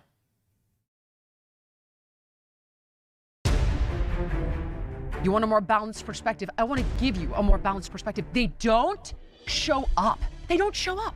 So for the love of God, anybody who is brave enough, throw your hat in the ring. To that woman from The Biggest Loser, go F yourself. Go take your maha and shove it up your ass. There's so many differences that it's staggering. We had boots on the ground in Iraq, and there were no weapons of mass destruction. Here, we don't have boots on the ground, and there's 60% enriched uranium, and they're funding terror proxies. Night meet day. All right, guys, you've been asking me. Oh, nice. She's here to defend the Iran war. Oh my God, dude, I fucking hate this lady. I don't want to sound mean. Like I'm biased. I don't like this woman. I think she's a fucking idiot. She's a Zionist piece of shit, liberal Zionist, whatever the fuck you want to call her. Horrible person. I wish she was still on Her Takes just so that we can watch Anna Kasparian wipe the floor with this fucking idiot every single day. But now we're gonna have Sam Seder do it. Let's go. I'm excited. Let's go. Jillian, thank you for putting this together. To provide more diverse perspectives on the show, and I've also wanted to provide you with that. So I put out a public call for guests with different viewpoints. Well, the guy who answered that call is Sam Seder, host of The Majority Report. Now, I can't exactly say that we found a ton of common ground in this conversation, but we definitely brought the heat. Get ready because there are a ton of fireworks in this one. Here we go. Keeping it real with Jillian. We're talking genocide and bringing the heat. Oh my God. Sam Seder, welcome to the show. Thank you so much for coming, first of all. Thanks for having me. Yeah, so this all came about because I asked for people with oppositional views or pose. She has such an insincere smile, by the way. That fake ass fucking insincere smile. Views to come on and talk with me and talk with the audience. My audience actually has requested consistently to get a more diverse perspective, and I have said that it's not so easy because not a lot of people will show up for it, even when I'm totally neutral on the position. So in the video, I talked about wanting somebody to come on from pro-life, pro-choice. I see both sides of it, wanting a doctor who's anti-vax and pro-vax. A host of different individuals have asked them to come on and been unsuccessful largely. I also did ask for when people, when they... Trust me, people aren't coming on your show because they're like afraid of being challenged by the Biggest Loser coach, okay? They don't want to come on your show because you're a fucking idiot. Okay? People avoid debating Sam Seder because he knows what he's talking about and he can make them look stupid. People don't even want to debate you because you're a waste of fucking time. They don't even think you're worth their time to speak to. That's the difference. Pejoratives and ad hominem attacks to say it to my face, and you were kind enough to step up for that. You are the first. So, SOT number 3, guys. I wanted to litigate some of this stuff first. Oh, well, I should just say that was not what I was responding to was your video where you said that nobody would show up. I was actually interested in revisiting our exchange on Piers Morgan from a year ago. Promise you we will. That's why I'd like some of your time. Okay, SOT 3. To that woman from The Biggest Loser, go F yourself. Go take your maha and shove it up your ass. Go F yourself. She now has a YouTube influencer channel. Even bigger loser. Everybody knows I like to keep it real. That's a perfect show for me to go on. Sam is such a legend for doing this. Whoa. Dusty48 sends 20. What is this currency? I don't recognize this. Sorry for the fake currency, but they still convert it to dollars. So here you go. Stay safe. Well, thank you so much, Dusty. That is Dusty48. That is so very kind, so generous. Are those shekels? What is this? Thank you so much, Dusty. That is so kind. Meeting of the Gay Straight Alliance. Just kidding. They're both gay. They're both gay. Snake oil. The snake oil salesman talking about politics. Totally. I'm sure she read that book 2 weeks ago. Do you have pictures? Sam is fucking going. He's went hard on this lady, though. Here's someone who quit her show because of criticism of Israel was happening. Talk to me about Islam. Tell me what we're getting wrong. Please come on my show and justify why Muslims aren't bad. Wrote it 3 hours ago. Nothing. Have we heard back anything? Nothing yet. Oh my God. Thank you for the shekels. Or wherever you're watching us from, Dusty. I mean, shit. God bless. She's a fool. Her role in media is And we appreciate. Don't be sad about it, Dusty. We appreciate your support, man. Thank you so fucking much. That really means a lot. to defend Israel. I think she's a TERF, right? So she doesn't like trans people and thinks it takes away from feminism. And then is also a Maha person. They want to get rid of free lunches in schools. Both here and in Africa, which I know I care about both. She cares about neither, but is pretending to care about the kids in America. Okay. Well, so first let me address the fact that I'm sorry I did not get back to you within 3 hours. You got great producers. Well, you gave us a lot to work with, Sam. Having said that, I'm sorry I didn't get back to you within 3 hours. A man of your stature, I apologize. What an awkward way and what an uncomfortable way to bring your guest on. Like, he knows what he said. He knows what he said. He knows he doesn't like you. You know what he said. Why make a fucking montage? Here's footage of you bullying me. What are you doing? Are you setting him up as like the villain to your audience? If you wanted to have a neutral conversation, you don't start it by presenting your guest as a fucking asshole or as a villain. So much for I want to have neutral, honest conversations here. That's such an awkward, like, if I invite someone who I'm antagonistic with, I know, like, the whole reason I invited them on is let's talk about us being antagonistic towards one another. I'm not going to play a fucking montage to make my point before we get into the conversation. That's so stupid. But your followers spammed the email I put out. Thought number 2. Not sure how to reach you, but if you're so inclined, have someone from your office email our podcast. And yes, Polish, absolutely. Thank you, Dusty, for supporting a Lebanese broadcast. It's very much appreciated, Dusty. Cast line, and then she puts her email there. If you guys, want to send her an email, now you know what her address is. So he's reacting to the Vanguard. That's the Vanguard, by the way, reading this. Not Sam Seder telling people to email her. So go wild with that shit. And they did. Graphic number 1. You know, hold on for 1 second. Yeah. You know, those guys are on a completely different podcast. I totally get it, but it seems like they're your followers, though. They like you quite a bit, along with, like, I didn't even know Hassan Piker calls you Uncle Sam. They do a show about beefs, but I guess so. Yeah. So then we got, okay, so graphic number 1. So we did in fact get those. Sorry, I'm eating. It's taking me a while to say stuff. And her shading Hassan Piker. Hassan Piker calls you Uncle Sam. Shut the fuck up, you piece of shit. She's part of the Democrats that thinks Hassan Piker is bad for the brand, bad for the Democrats. Piece of shit. Keep defending Israel, lady. Emails, and it made it very difficult to find yours. LOLOLOL. I think they left off the last O. You're such a fake dipshit excuse of a human being. I hope Cedar guts your dick ass. And how are you too poor to host this email address on your own website when you've been nothing but a grifter your entire professional career? I'll listen off air, thanks. I don't really know what that part means. Was that my dad? It's one of your fans. Then there's, I heard the progressive host of the Majority Report, Sam. Drac 100%. Drac is saying in chat she's so Ethan Klein coded. She's literally Ethan Klein. She's literally Ethan Klein. Instead of pulling out Reddit posts and tweets, she's not pulling out emails that some random fucking people on Twitter sent her. She's like, look, do you condemn these emails, Sam Seder? Ethan Klein, I got your next co-host. I got your next guest, Jillian Michaels. You can agree on how much you hate Sam Seder, on how much you hate Hassan Piker, how much you love Israel, how much you love the war in Iran. Fun times. Cedar. Sam, keeping it real, Cedar, would be happy to debunk all of your nonsense. Die slow, bitch. So it does seem that the apple does not fall from the trees. Well, I'm not sure if. Oh, I'm just saying. You're joking. Thank you for being here. I think I would honestly say to you, off the top, given all of that. Are you gay? Well, I mean, I don't know. How do you feel about it? I watched you make fun of gay people now, including Benny Johnson and Steven Crowder, which is weird because Benny Johnson is not gay. Benny Johnson was slamming trans people.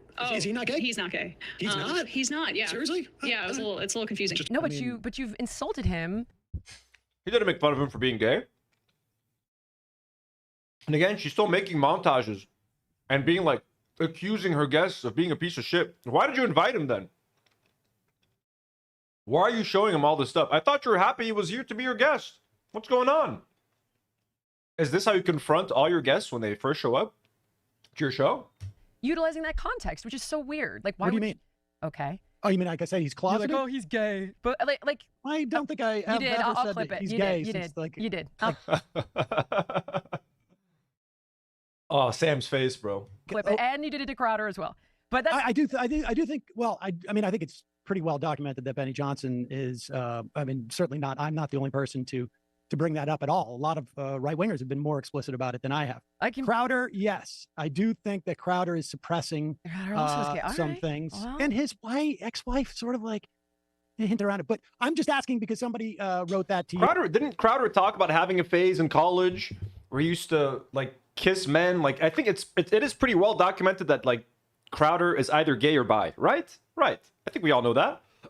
You in the thing, and I wasn't aware that you were gay. If you are, I am. You are gay. You talked about it in the thing. You've talked about it numerous times, actually. That you're gay. You've talked about it numerous times on your show, Sam. I mean, honestly, there are many things that you get wrong. I was surprised there was that many clips that we talked about you over the past year. But I think let me just say the first one, where I was telling you to F off. We're gonna get there. Was a response. Well, I mean, you put. We're gonna get there. I promise you, we are going to get there. I should just say, within some proximity of that video. That smile with the little tongue, like, oh yeah.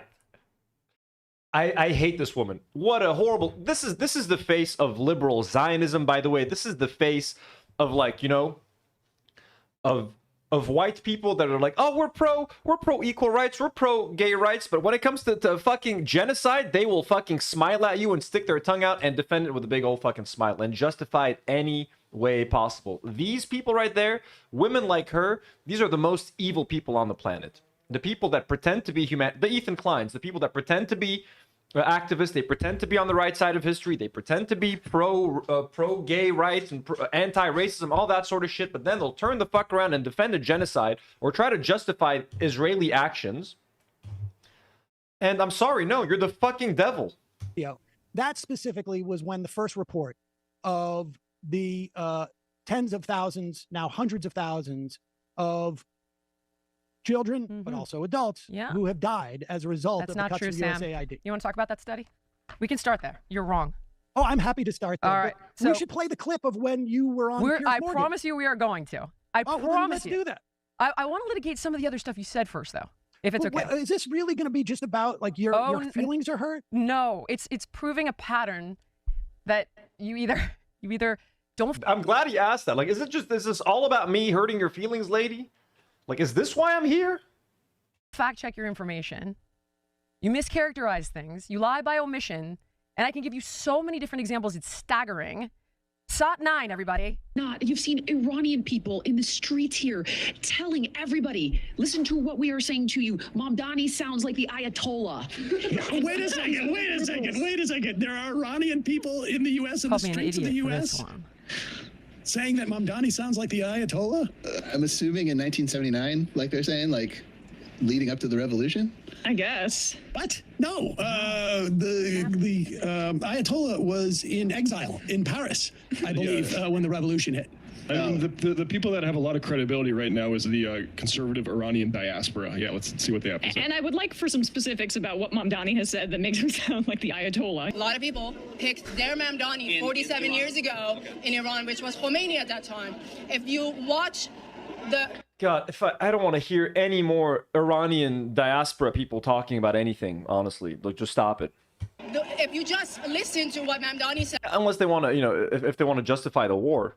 In New York, it's verbatim what Khomeini said 47 years ago in the Islamist lefty committee at that time. And people got fooled because it was at the end of 70s and they just wanted to be hippies and free, and that's how it looked like at that time for Iran. So they picked Khomeini that was supposed to just come and help people have free everything and give the oil money. How could you say no to? How could you say no to free everything? It's free and all of that. And you watch what he says. You listen to Mamdani. Find Iranian people on social media telling us over and over and over again that the way Mamdani speaks in New York City is exactly the way the Ayatollah was speaking in Iran, word for word, verbatim. So this is the promises. Is this lady Sydney Sweeney? Who is this? Khomeini made back in 1979, pre-1979. Look at this. He has promised free water, free electricity, and free buses. Now, does that sound familiar? That's why you see the Persians, especially the Persian Jews. Khomeini said the same thing. She's actually trying to show this montage. I don't have to try to prove that this is real. What is she trying to do? I don't understand. God, this is so dumb. Jews being so loud in America right now because we lived this. It wasn't necessarily our parents or our grandparents or our great-grandparents with the Holocaust. This was us. Like, I lived that. My parents lived that. We escaped that. So what is the red? Who's red and who's green? So basically, it's the Islamists joining hands with the communists. There are numerous clips like this, Sam, and it's okay if you don't agree. It's okay if you want What to was the attack name of it. that first woman on the street? I don't know. An Iranian Right. protester in the street. One of many. I can give you many different sites if you like. I can pull up different posts that have names So on what it. is the argument that Here's that the argument. in offering free buses that That's not the argument. Mamdani is like the Ayatollah? You're more than welcome, by the way, to have that argument with me.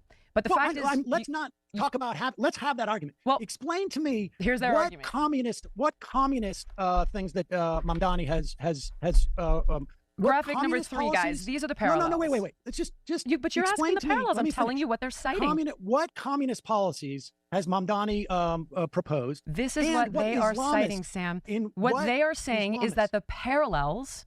What Islamist policies? Answer. Sam, he's a Muslim, up your- correct? put up your- Is he a your Muslim? screen. He is a Muslim, correct? And He this is a is you're Muslim, saying that's I'd like correct. to know what they're comparing. I'm telling you, guys. No, I'm asking you right They're now. comparing him to another Muslim man? What the fuck is your point, you fucking Islamophobic dumbass? Now, what communists? Let's argue the validity of these points. I'm Those fine people having are you come obviously on to talk want- about that, but what's not okay Well, is all you of the calling me an people- idiot saying you're- it didn't happen. No, I do. It I did actually- happen. I And think all you have to do is the Google judgment it. is still reserved.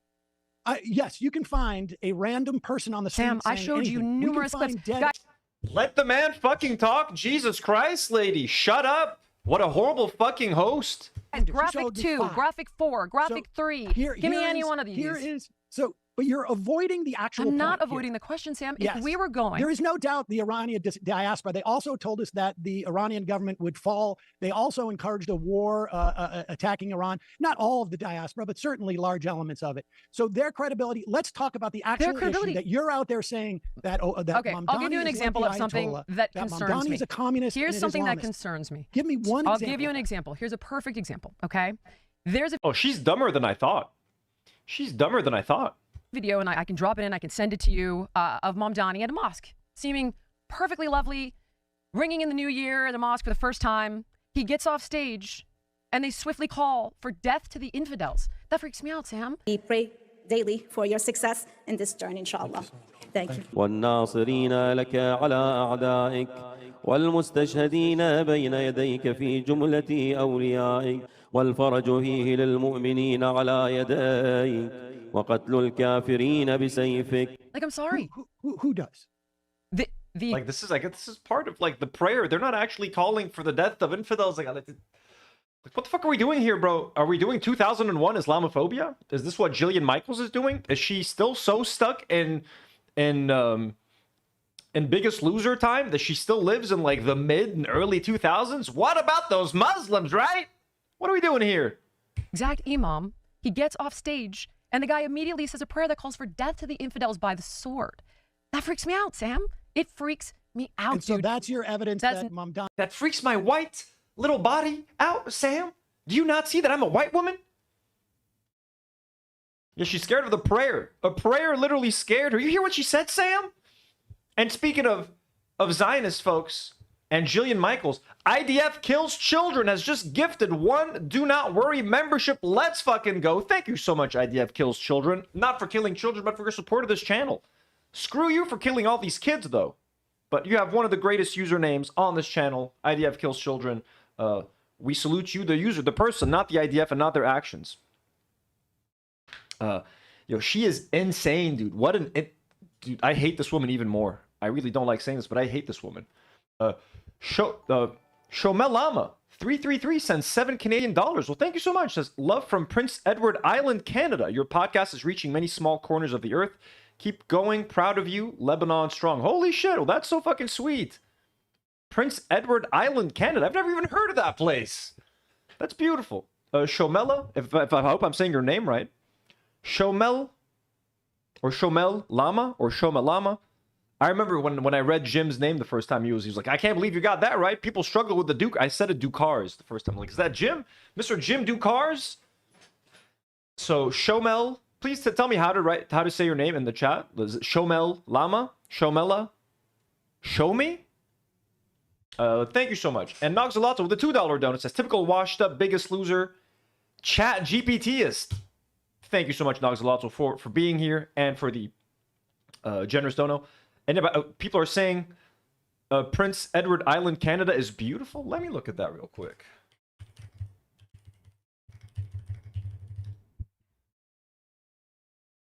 Oh, that is beautiful. Oh, damn. Oh, Lord, this is like beautiful. This is like perfect. It's like Instagram. It's all Instagrammable. You live here? And you watch me here? That's crazy. That's the closest I'll ever get to going somewhere this beautiful, I guess. Holy shit. Look at this.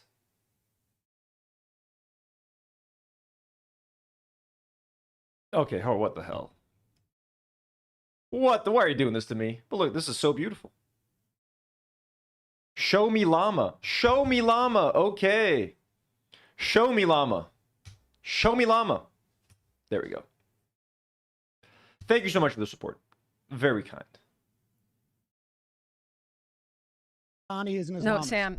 This is like harkens back to when Barack Obama was a member of the Weather Underground because of Bill Ayers, or because of his, he's a Muslim his reverend. Okay. He's sworn on the Quran. And Dana Sufyan Ali with another $2 dono. Thank you so much. Everybody's being so kind and generous today. Thank you so much, Dana, for the support. It means a lot.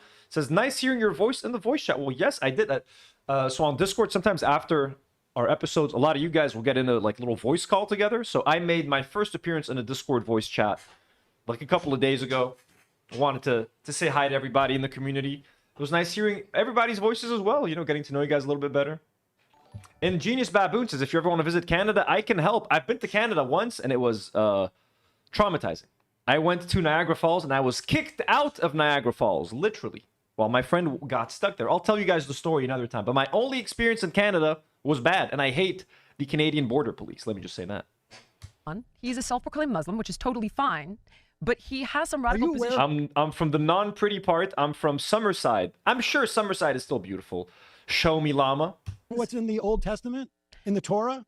Sam, Muslim. His reverend. Okay. He's sworn on the Quran. He's a self-proclaimed Muslim, which is totally fine.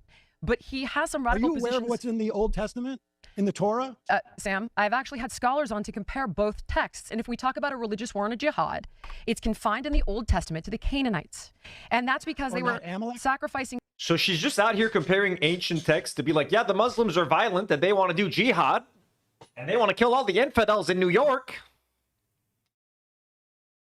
Fucking dumbass. Is this grift like working for her? Is she making money off of this? Babies. So it's not an ongoing holy war or jihad. And I'm not saying that that's what Mom Donnie is recommending. Oh, you're not? Sam, you blatantly got caught in a lie just now. And there are so many others. Lie that I got caught? Oh my God, dude, she's so fucking annoying. Dude, I fucking hate this lady. I'm so sorry. I am so sorry. I hate this lady. Well, you claimed I was an idiot and it wasn't happening, but it is happening. Well, I think we haven't resolved that. All right. Well, how about this one? How about this one? There's so many of these, but buckle up. So, SOT number 5 is Anna Kasparian. We're going to pull that up in a second. And Amy Dangerfield. Play when you stormed off your show with her? Actually, I am. I am, because here's your claim, right? Your claim is that I get paid to defend Israel.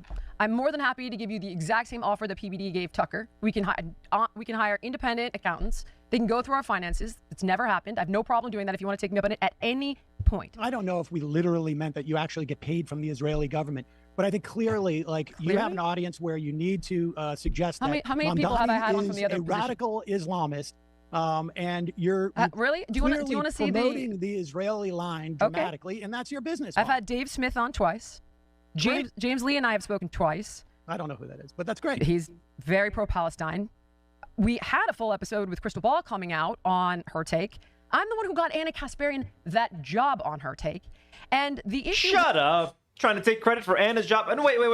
When did Krystal Ball go on her take? Is her take still even happening? Does she have anything to do with her take? What do you mean they got... Because Krystal Ball go... Why did we not watch that episode?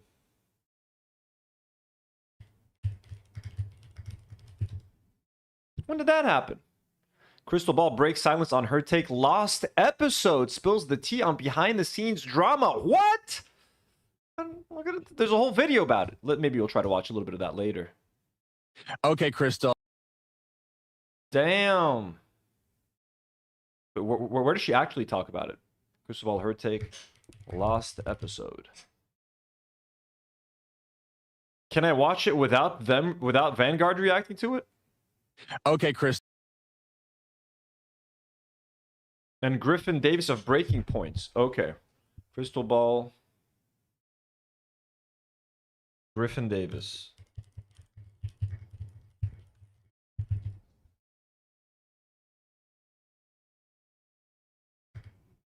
I guess maybe it's like a members video or something that they were maybe we won't be able to access it. Okay. Okay. Was not about Israel versus Palestine. And in fact, I've had Cenk Uygur on to talk to me about it as well, and I can even drop a clip in here where we're on Piers and I'm saying, I've learned a lot from you on this subject matter. Having said that, the debate on her take was not me being uncomfortable debating, because there was no debate, because they both agreed with me. Laterally across the board now, we've got multiple accusations that all pile up to the same exact... I think it's the furries. It's the furries. I think it's the furries. I don't know, and I don't... Look, There's for those who are saying... evidence to suggest none. But you're saying... Guys, can we stop for a second? This is ridiculous. This is absurd. Like, this whole thing is ridiculous. There are two things being conflated right now. There are conspiracy theorists who think Israel killed Charlie Kirk. They have yet to provide a shred of evidence proving that. Done. End of story. We're not talking about this. I am talking about something entirely different. No, we're not. Hold on. Let me finish my fucking thought. Okay? The real issue here... We miss Amy Dangerfield, don't we, folks? Nour! Is that before most people even knew that Charlie Kirk was dead, honestly, you have Netanyahu giving Sam, here's the thing. This is wasting my time. I'm willing to talk to you about issues. Stop wasting my time. Honestly, did you bring the guy on to fucking watch clips? Did you bring him on to just react to shit?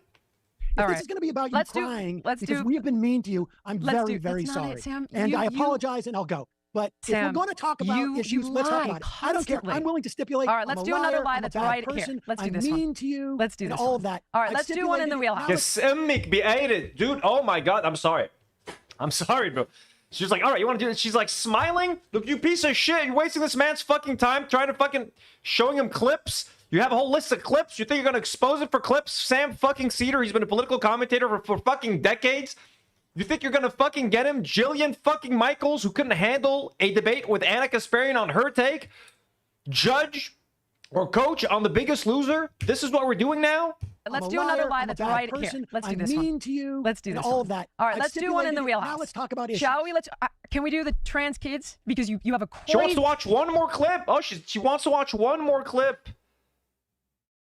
Oh my god, she's so fucking insufferable. Lie about that one. Let's start with what you suggested to my producer. Okay, what does Sam want to talk about? Let's talk about the only thing that I actually care about. I went over all this with your producer. You're whining and crying about how want me to drop it in? To you and how we called you a name Sam, and this and that. You're I'm a very liar. sorry about that. I accept I'm all gonna bust you in so many lies. Liar. Okay, there you go. Here we go. Let's do issues SOT like number 7. Let's do SOT number 7. Why is she laughing? Why are you laughing? You insincere, you fake little piece of shit. It's so insincere. Like, what is this? She's oh, so funny. Yeah, here we go. Let's do SOT like number 7. Let's do SOT number 7. Trying to keep things casual. I'm not upset at you. She's fucking boiling inside. She's fucking boiling inside. That organic-y type of thing that she represents, it would be catastrophic. There's an article in Foreign Policy Magazine 2022. In Sri Lanka, organic farming went catastrophically wrong. Nationwide experiment is abandoned after producing only misery. Basically, they tried to go pesticide-free, and it caused food shortages. So these people have no real solutions other than they have a perverse incentive in that when people are sicker and aren't covered by public health, they turn to quacks like them. Yep. Okay, so that's exactly what we're talking about. That was in relation to USA. Did you read the article? Did I read the article? Mm-hmm. You said yup. So did you read it? Because it doesn't support I don't even know what you're talking about. The clip honestly, just Matt aired. was Did you talking there. read? I don't know what you're talking You about. said yup. Are you not? Okay. I said yup just well, now. In the clip when you read it. This I do ties 3 back hours to you. a day. I I don't know when that clip was from. Well, don't you think want you me to should be respond to responsible what for the Matt things said? on I your- said yup. Okay. What is the? I don't even know. So what this ties back I'm to not USA listening aid. to this. This you ties can play back. it. It's your show. I'm here to have an adult conversation. I don't think you are. You're just I think you're in talking a free about fall how, because I'm going to bust you in lie aggrieved you are. after lie after lie. I think you're in a free fall, and I'm gonna bust you and lie after lie after lie. Lucas, sorry guys, I'm gonna curse. I'm cursing in Arabic. I'm sorry. I don't like this lady. Great. So in the article, what here is. But let's start at the beginning. That is shall the we? beginning. That's we were USA on aid. Piers Morgan. You said to me that when I brought up that there were going to be tens of thousands, if not hundreds of thousands, if not millions of people over the course of the next decade who are going to die because of cuts in USAID. Your words to me were, quote, and I'm sure you have it sought, whatever number it is. I do. Your words, that's a red herring. And then you said to me, read a book. And if you had, specifically I named think the you'd book. know what I was talking about. You remember what book it was? Save 3 Lives by Rodale. Yes, I did read that book. Did you? Then you should I get bought it. that book. Okay. I have it right here. It was an okay book. Oh, look at her face. She's crushed that he read the book. She's crushed. She never thought he'd actually do it. Maki wants to come in and say hi. Maki. Yeah, he just wants to eat.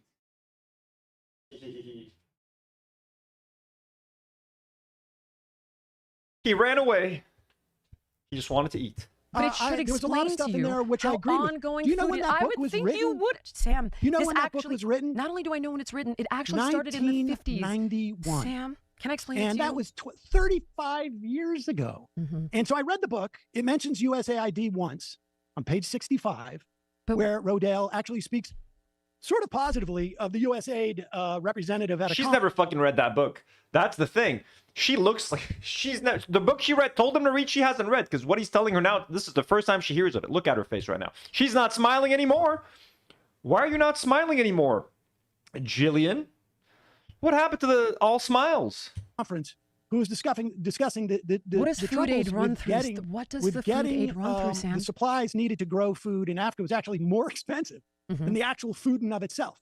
Yes, and so you got now, it. Everything that Exactly. was in this book and everything that you complained about, saying that USAID was just a front for corporations to go in and destroy the food supply in these countries by forcing and much of what has been written here, I've interviewed countless people on this topic later than 1991, where this dynamic continued. It got worse. All of those operations that you supposedly had a problem with USAID. Inuya Shacks sends a $5 dono and says, please teach us how to curse in Arabic. Well, thanks so much for the support, by the way. And I try to do that all the time. But you're not going to go find these older streams. I'm just going to give you a simple one, okay? And I'm sorry if they sound sexist. A lot of Arabic and Lebanese cursing automatically goes for the mother's vagina. So I'm very sorry about that. It's just how we do. So when I say kiss immik, okay, kiss means vagina, and immik means your mom. So it literally translates to your mom's vagina. It makes no sense. But so when you just say kiss immik, and now if that's because you're talking to a woman, you say immik. If you're talking to a man, if you're saying your mom's vagina to a man, you say kiss immak. So a woman, kiss immik. For a man, it's kiss immak. Now some Arabs say kus ummak, kus ummik. In Lebanon, it's kiss. Just like kiss, the word kiss, little kissy, you know? Kiss immak or kiss immik. Okay? You want to add a little pizzazz to that? It's all fucked up. It's all fucked up. We have, you could say, you can go for the sister. You know, it's all you know, it's always going for the ladies. I'm sorry, ladies. So if you don't want to say kiss ummak, you want to say your sister's vagina. Well, you replace the ummak with ukhtak. So it becomes kiss ukhtik. Or if you're talking to a man, you say kiss ukhtak. And there you go. That's the basics. And also, if you want to say eat shit, you say kol khara. Kol means eat, and khara is shit. Now, if you're talking to a woman like Jillian, you want to say eat shit, you say kile khara. So, you know, kile khara, eat shit. Kind of. Let's go back. You have been moved over to the USDA. I'm well All aware. of that stuff is still happening. But Yes, what is not I happening know. is That's my people point. People are not getting they're not getting like TB fighting drugs. Yes, they They're are, not Sam. getting, That waiver was on the 28th of January. That's PEPFAR. There was a that blanket. Was the PEPFAR waiver. PEPFAR and was, that waiver, and I'll then tell you right now, 2.3, I've got and then an article 2.4. right here in my hand that talks about the fact is that even after the waiver was issued, it took a few it weeks. screwed up the supply side, the logistic stuff, that they still having problems. PBS just wrote a piece on this, actually, maybe it was in March, about how they are actually seeing deaths, extensive deaths, in as a function of. Send it to me because I did a ton of homework on this. Uganda, April 22nd, sees spike in disease-related deaths after elimination of USAID from PBS. That's been moved over to the State Department, though, Sam. It isn't eliminated. It changed departments. It specifically talks about the abrupt grinding to a halt by USAID for both HIV and HIV-associated illnesses like TB, on the 4th meningitis. of February. Close to 15% of the clients dying of malaria and TB.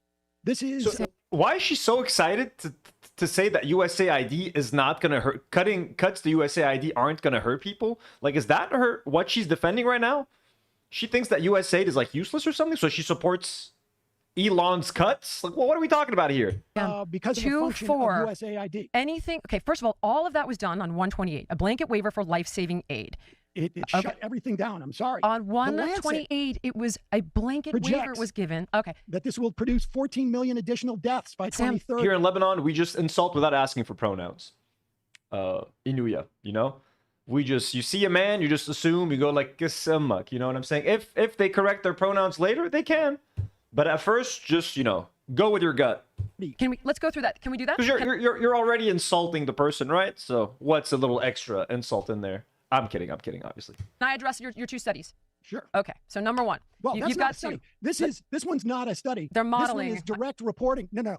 By PBS on the ground in Uganda. That 14 million people have died? No. That people were dying in Uganda because of the destruction of USAID. Sam, send it to me. I mean, because take it up with PBS. So I did take it up with PBS, and here's what I learned. Since the 2025 dissolution of USAID, the U.S. shifted global health operations to the State Department under the America First Global Health Strategy. The new models... What a little shit, dude. So after the fact, she edits in like a correction or something?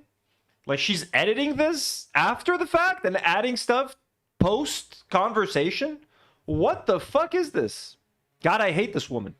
Funds the actual medicines, the HIV drugs, the TB meds, the malaria treatments, but we did stop paying directly for some of the operational infrastructure like mobile clinics, fuel, local delivery networks, and that's the core criticism. The medicine still exists, but the quote last mile delivery system broke down, rendering some patients in remote villages unable to access care. But here's the catch.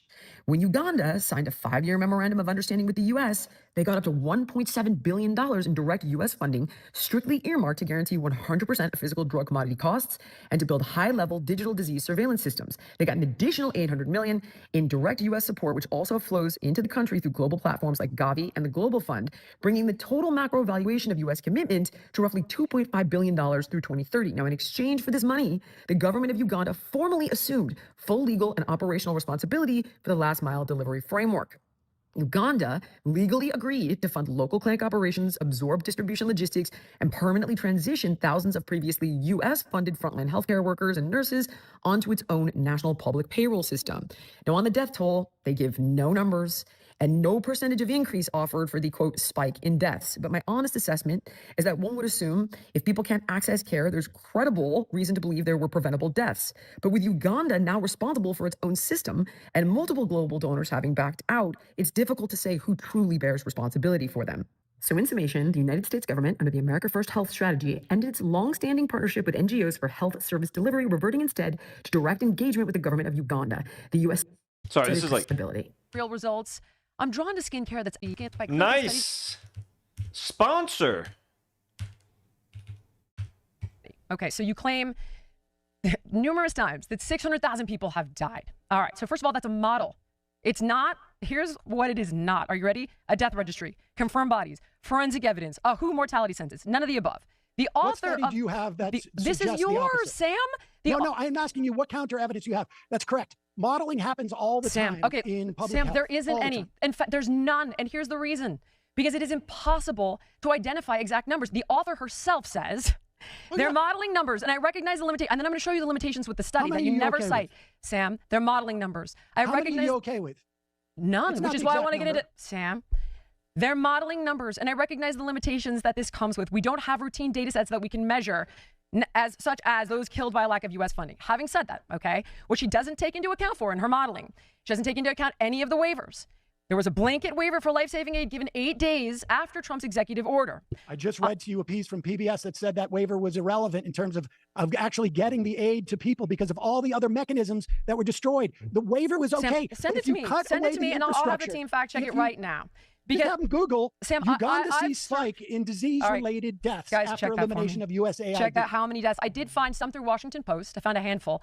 Hardly. Oh my god, dude, these people that are just obsessed with like facts, like get me the number. She doesn't know any context. She doesn't know how mechanisms actually work. She doesn't know how red tape affects certain things, how defunding one program affects another program. Even though the legislation might say one thing, the reality on the ground might be something else entirely. Also corruption. I'm sorry. Like, do you trust the Uganda government to use that money for the good of their people? No, that's why you need things like USAID, and you need some external associations to help in funding and to help distribute funds, because you can't, a lot of these local governments, like the Lebanese government, for example, if they get any aid, you know where that money's going? Straight to their fucking pockets. That's what's happening with that money. 600 to 750,000. I found a handful. And a handful? How many is a handful? Kids? Honestly, I found about 8 cases that are documented. Okay. And the issue also has to do with war. It's very, very difficult to lock it down. Having said that, you're throwing out numbers that are not true. So these first are models by the Lancet. I said this is the Lancet study. Okay, They're models Sam, that are being neglected done. They to know how many people mention get. the problem with this model. A, the author of the study has significant conflicts of interest because she gets grants from USAID. All right, there's flawed math because she's saying that every dollar spent equates to an amount of people saved. That's not true at all. She's got opaque, not rigorous layered modeling. She layers 6 different historical studies on top of each other and mashes them together. She ignored pre-existing duplication, which I'm going to give you an example of with the NIH, the USAID, the Eco Health Alliance is a perfect example, which I'm going to give you. USDA, local governments. I kind of want to skip the USAID stuff. It's billions of dollars to Big Ag. Billions of dollars. It moved. Yes. The only thing. So first of all, the vast majority of this USAID bloat and corruption. Jillian. The feeding starving children thing is such a freaking red herring. So first of all, the vast majority of this USAID bloat and corruption does not go to that. Second of all, we have children starving here in America. Third of all, and what you don't know and what you have not looked into, okay, is that read a book. It's called Save 3 Lives, and it's by the Rodale family. And it has to do with the fact that our big ag companies went into the developed world to addict their soil to our GMO crops. It's a money laundering game. They can grow their crops in their soil far more efficiently and did for thousands of years before ConAgra and Cargill and Monsanto and ADM went in. You just don't know that because you haven't done your homework. So you're like, oh, there's children starving in Africa. When really, it is about billions of dollars going to big ag. That's what that's really about. And I've seen it firsthand when I went to South Sudan and stayed at a refugee camp. So don't play your starving children card. I can't. So I'm telling you that bloat and corruption. She is so hateable. She is so dislikable. It's kind of shocking. Is not about the USAID program, but if you're truly concerned about it, it's way worse than not sending. She's making the whole thing about.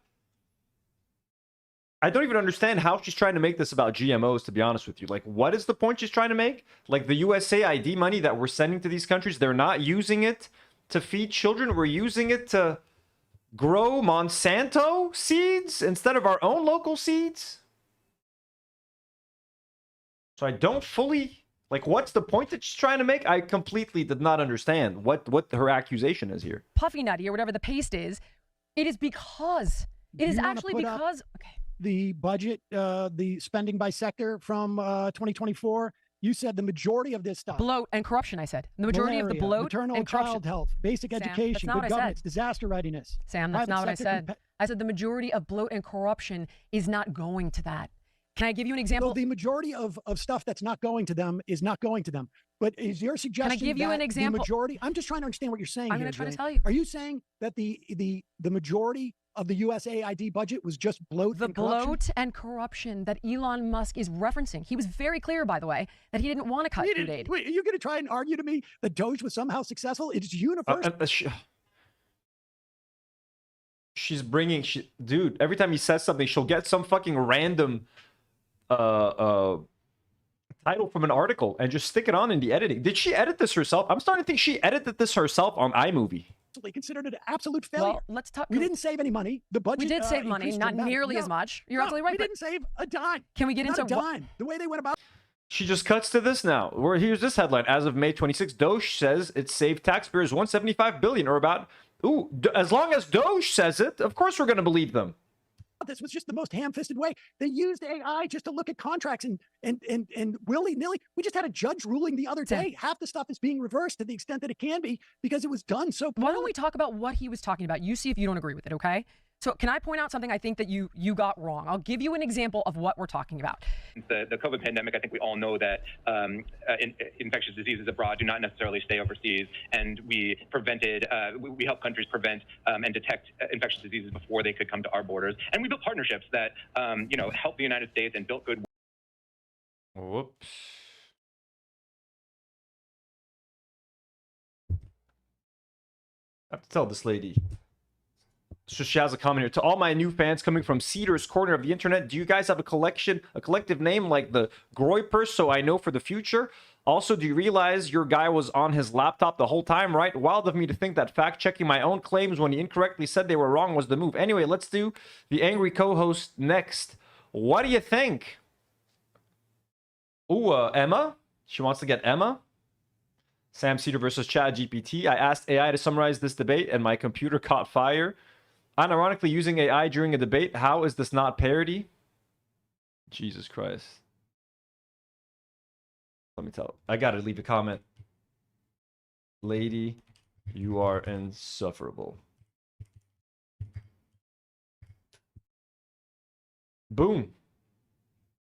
Will and on the foundation of American generosity over the course of about 6 decades that created an international framework that supported the United States' success over that time. I mean, it was created under the Kennedy administration, along with things like the Peace Corps. This was a way to project, or in many respects, like American influence, if not power, soft power, and to do so by making friends. I mean, like we like essentially to help people, and it was. I mean, aside from, like you say, a lot. Drax says, God, imagine getting her to call into this show. Do you want us to get Jillian Michaels as a guest? A lot of this had implications for American health too, because particularly, less so maybe in 1960, but certainly by the time you get to 2020, we saw quite quickly how something that starts all the way around the world. Hey, I can change my comment. Look, delete. Lady, I would like to invite you to my podcast.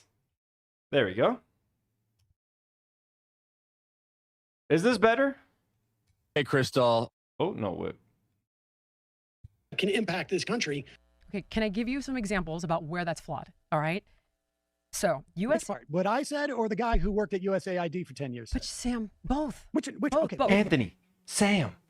Yeah, the way she says Sam is so fucking annoying. Sam. It's like so condescending. She's trying to sound like the smart, calm adult. Sam. Just let's be rational here. Just be calm, Sam. Look at me. I'm a calm, smiling white lady. Look at my smile. Why are you angry, Sam? Both. All right. So USAID gave EcoHealth Alliance, which is the organization that funded the Wuhan lab. Okay, they gave them millions of dollars. Part of it quite literally went to bat-borne coronavirus research, 1.1 million. They've given them tens of millions. Simultaneously, these guys are taking money from the NIH for the same thing. They're double billing both agencies. That's bloat, that's corruption. Not only that, okay, just to show you, I'm trying to show you that there is bloat and there is corruption, and this is the kind of stuff that people are upset about. So now, if you look at, right, how corrupt these people are, What does that have to do with USAID? Is USAID funded them tens of millions of dollars. Sam, to study what pathogens? Sam, the point that Elon Musk was trying to make, and he said so numerous times, he did not say, I want to cut food, I want to cut life-saving. Now, look, I'm sure USAID has gone to fund some unsavory things, and a lot of that money has been funneled to certain like politicians and stuff. I'm sure there is corruption with USAID, absolutely. But she's trying to make it all seem like it should all go, like she's trying to completely excuse what Elon Musk is doing. Absolutely, there's corruption. And I'm sure if you ask Sam, he will tell you, of course, all of USAID aid is not going to go to the right place or where it needs to go. But I mean, some is better than none. He said the opposite. So you said it was a joke. You laughed at it. You literally said it's a red herring and it's a joke. It is a red herring. Okay, kids dying card. Sam, what I was saying very if you're so worried about bloat and corruption, do you understand that you don't want to see this, Donald Trump right now has been selling pardons. He is literally about to get a $1.7 billion slush fund by suing the government. Hate it. And his former defense attorney, who's the head of the DOJ. And you're talking about like, well, you wanted to debate this, though, didn't you? Isn't this what you wanted to debate? It's a red herring. No, I just don't think this is all disingenuous. Really? And the idea of like that somehow that the USAID was targeted. Wait, is this all about USAID? I thought they were going to talk about Israel at some point or Iran. Can we move to that? Because what is this? To deal with a lab in Wuhan is absurd. Sam, it's not absurd. It's absolutely and true. All of the resources that were cut in the first Trump administration from pandemic, a whole pandemic alarm system with people who were stationed in Wuhan from the United States, with a cabinet level secretary who was in charge of keeping the country aware of pathogens that were coming. All of that stuff, waste and bloat until we end up having to shut down. Have you actually listened to anything else I've said about this? Because I could actually. I've listened to everything you've said. Okay, so then you would know that I said. You were crying about what we had said. I love the throwbacks back to Wuhan and COVID. Like, holy shit. About you on the show. Sam. Chris, how's it going? You'd actually done that. You know that I said that this should be like removing a brain tumor. In other words, if USAID is the brain, you need to be slow and strategic about removing. I think that's exactly what I was saying on the with Piers Morgan. Okay. And your response was, that's a red herring. Yeah. Don't throw that around. I mean, the reason it is a red herring is because they are using you. And when I say they, I'm talking about Big Ag. I'm talking about places like EcoHealth Alliance. You're literally to distract talking from about Sam, the definition of billion dollars. Sam, annually. I'm talking. The percentage of what you're talking about. Donald Trump has made more money in the past 15 months. Sam, that's a separate conversation. Stay on point. You wanted to talk about this. This is all part of one conversation. Okay. Because when you decide to prioritize shifting Big Ag's neo-colonialism to the State Department from USAID to USDA at the expense. Oh, Sam basically says on the majority report that he regrets going on her podcast. This is horrible. This is like and this is all about USAID. Okay, so we're at 40-46, just to keep track. Let's skip 20 minutes. So when it comes to health, let's say insurance, pharma, food policy, with Trump, you get one and you lose one. You get one and you lose one. What's the one you get? Okay, so when Kennedy redesigned, we'll call it, the food guidelines, it's not just an infographic. So it guides hundreds of millions in subsidy flows. Now, by doing that, by redesigning it, has been legally dismantled through legislation. And now she's adding more stuff after the fact? Jesus fucking Christ, dude. Winning. I don't know. I mean, seems I really, like it. So what's the leverage now? We had more leverage in 22. We don't seem to have it. We had more leverage in 22 with whom? With Ukraine or with Russia before they were what appears to be winning. What was our leverage with Russia? What did code real? You get their best-selling dream powder for just $39. If you've been another sponsor? Who's sponsoring this fucking dumbass? Beam. Visit shopbeam.com real. Your sleep. This is the time. I was in the rooms when this was being discussed. Okay. At the where? Which one? The FTC or the DOJ? I've sat in the room. What room? All right. A room with Kennedy and people like Dr. Oz when they were discussing. Dr. Oz and Kennedy? The dumbest motherfuckers? Dr. Oz, the scam doctor that was on Oprah? The disgraced Dr. Oz? That guy? How this exact flow with the middleman works. But you didn't sit in any rooms. I didn't say, okay, you're right. I didn't have those conversations with Kennedy or Dr. Oz or any of that, who then went and joined the administration. None of that happened. I have video of it, but none of it happened. No, I nidn't say when I testify, like none of that happened. I have video of those conversations, but none of it happened. Not what I was talking about. Okay. So again, I don't know what else to tell you. This stuff does matter to me. What else would you like to litigate about it? Someone's trying to come in here. Look at that. Look at that.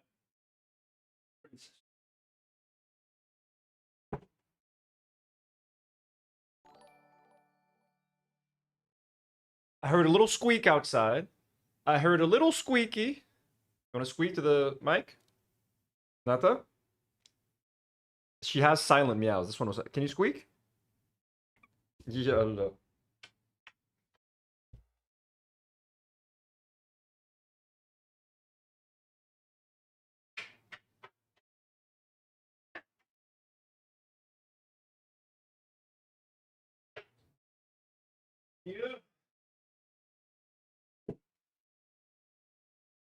Sorry, guys. She had to get a lot of kisses.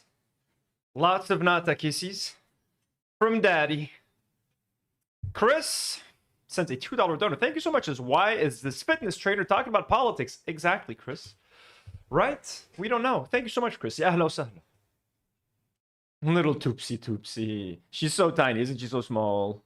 I'm not quite sure. Tell me what else you want to discuss. I'll discuss it with you. These are the things that matter to me. Not the wars, not the... But if you want to talk about war, Biden is the one who... We got into Ukraine under Biden. And what do you mean? We got into Ukraine. There was an invasion of Ukraine. But Sam, there were potential off-ramps for that. One would argue, like the Minsk Accords. There were potential off-ramps. I think Ukraine didn't want to give up their territory. They didn't have to give up the territory in 22. I don't see why they Biden didn't have to give up the territory in 22. Had any more opportunity to end this than Trump does. I don't agree with you. I think that there were opportunities at the Minsk Accords that provided off-ramps, and we didn't take them. Why we didn't take them? I could posit, I guess. Wait, it's we now. So under Biden, we controlled Ukraine, but under Trump, we don't control Ukraine. Well, let's look at that one. And I this is the way I perceive it.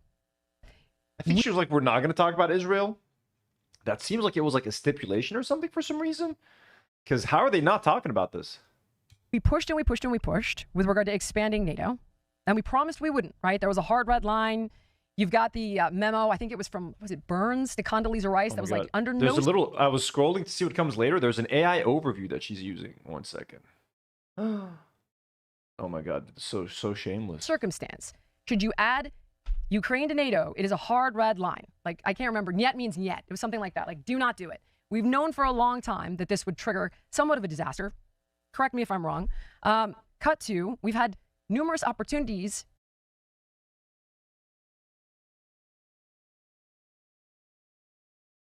We're back. Sorry about that. Got disconnected.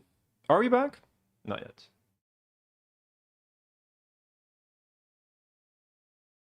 Alrighty. Now we're back. Damn. Okay, I'm back. Lost 50 viewers just like that? Internet was down for 5 seconds, y'all. Well, they didn't go to NATO. But they...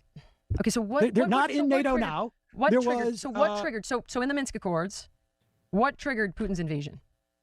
Tell me. What triggered it? What triggered his invasion in the Minsk... so we blew the Minsk Accords. We had an opportunity to reinvigorate that in 22, to fix that whole situation. So man with long last name is saying...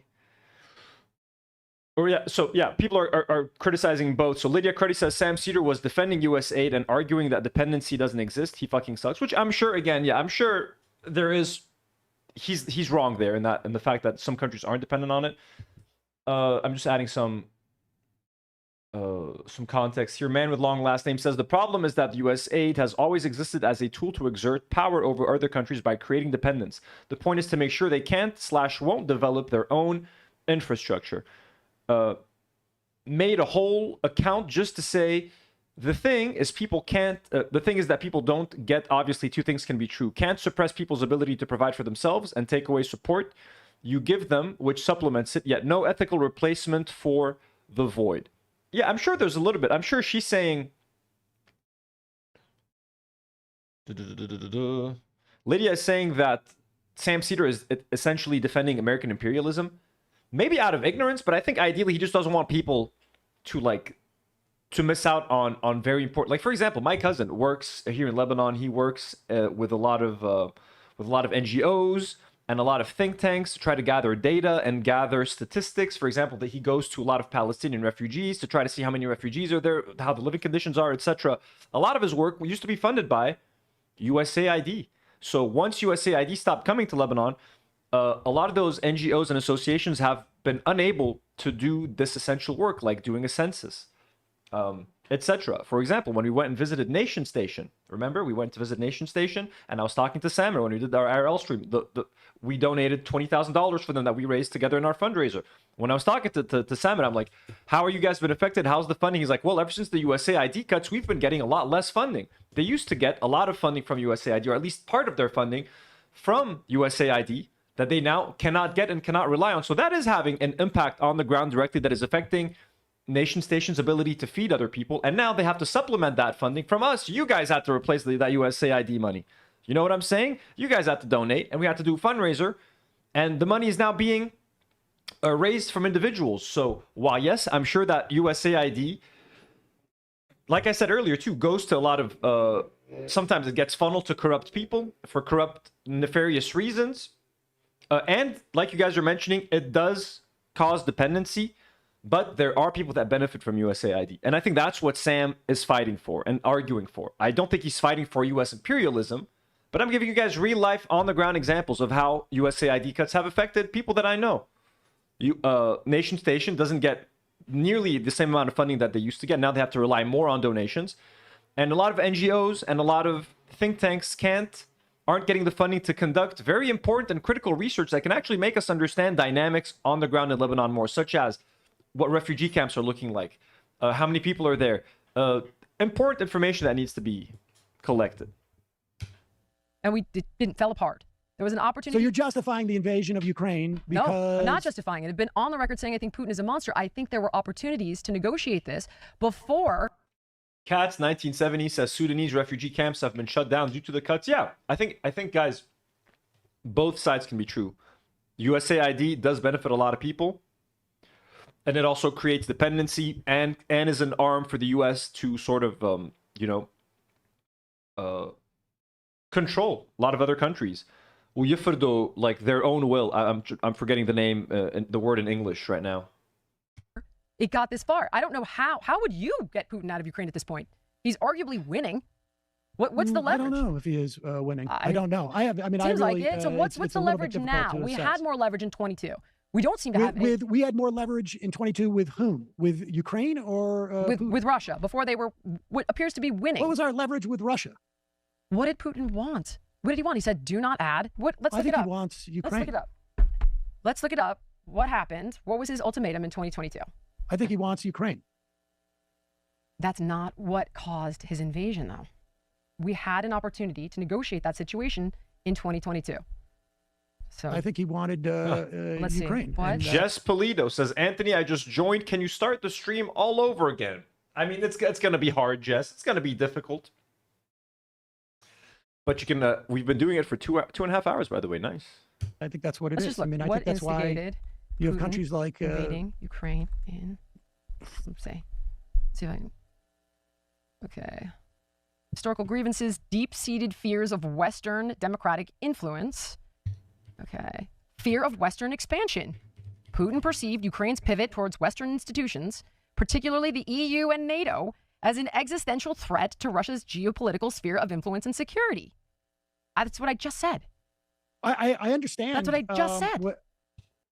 If it's skipping, it must be... you just refresh your page. By the way, just a quick heads up. I'm trying to figure out what stream to do for tomorrow. I'm either going to start building the Mos Eisley Cantina on Tino's Playroom. No joke. I'm itching to start building that cantina, and I want to build it before I travel to the States. So I might do that. Or we need to do part 2 of the end of Leftovers and watch Ethan call into Hassan's stream, but that one is like a 5 to 6 hour stream. That's gonna be a long one, so I don't think I can accomplish that tomorrow. So I'll see what to do, but I'll let you guys know what the stream tomorrow is gonna be. But I do want to finish revisiting the end of Leftovers and the start of this whole fucking drama, because we did part 1. That was kind of fun, actually. I understand eventually that Putin says that it was because there was what Lego drama, Polish pusher? What's happening? It's an existential threat to have an independent Ukraine to them. But I mean, let's see. I don't think that justifies an invasion. I'm not telling you it justifies an invasion. I'm telling you there was an opportunity in 20. What would America should have done at that point? Scotty Paws, yes, the Mos Eisley Cantina paid $600 for that thing. We had a pact with them to provide defense against I wouldn't Russia have if it invaded. continued expanding NATO. It seems like that was kind of a big deal. What was And the it seems NATO like- expansion in that direction? As far as I know, we have okay. most So of what no, public listen, hold officials on. in the U.S. were So saying when is we that we're not going to promised, expand to Ukraine. when we promised, right? When was this? Reagan administration? We promised we wouldn't expand NATO. Would we add like 15 countries and put it all the way on their border? Yeah. Okay, so also that was true. So Bricks and Minifigs stole a $200,000 Lego collection from a dying man. I saw someone do a video about that. Oh my god. Okay. I'll let me. I'll do a live stream about that on the other channel. So let's do that. There's a guy who did a whole like a report on it. I saw Lego. Okay, Bricks and Minifigs. Fucking shit.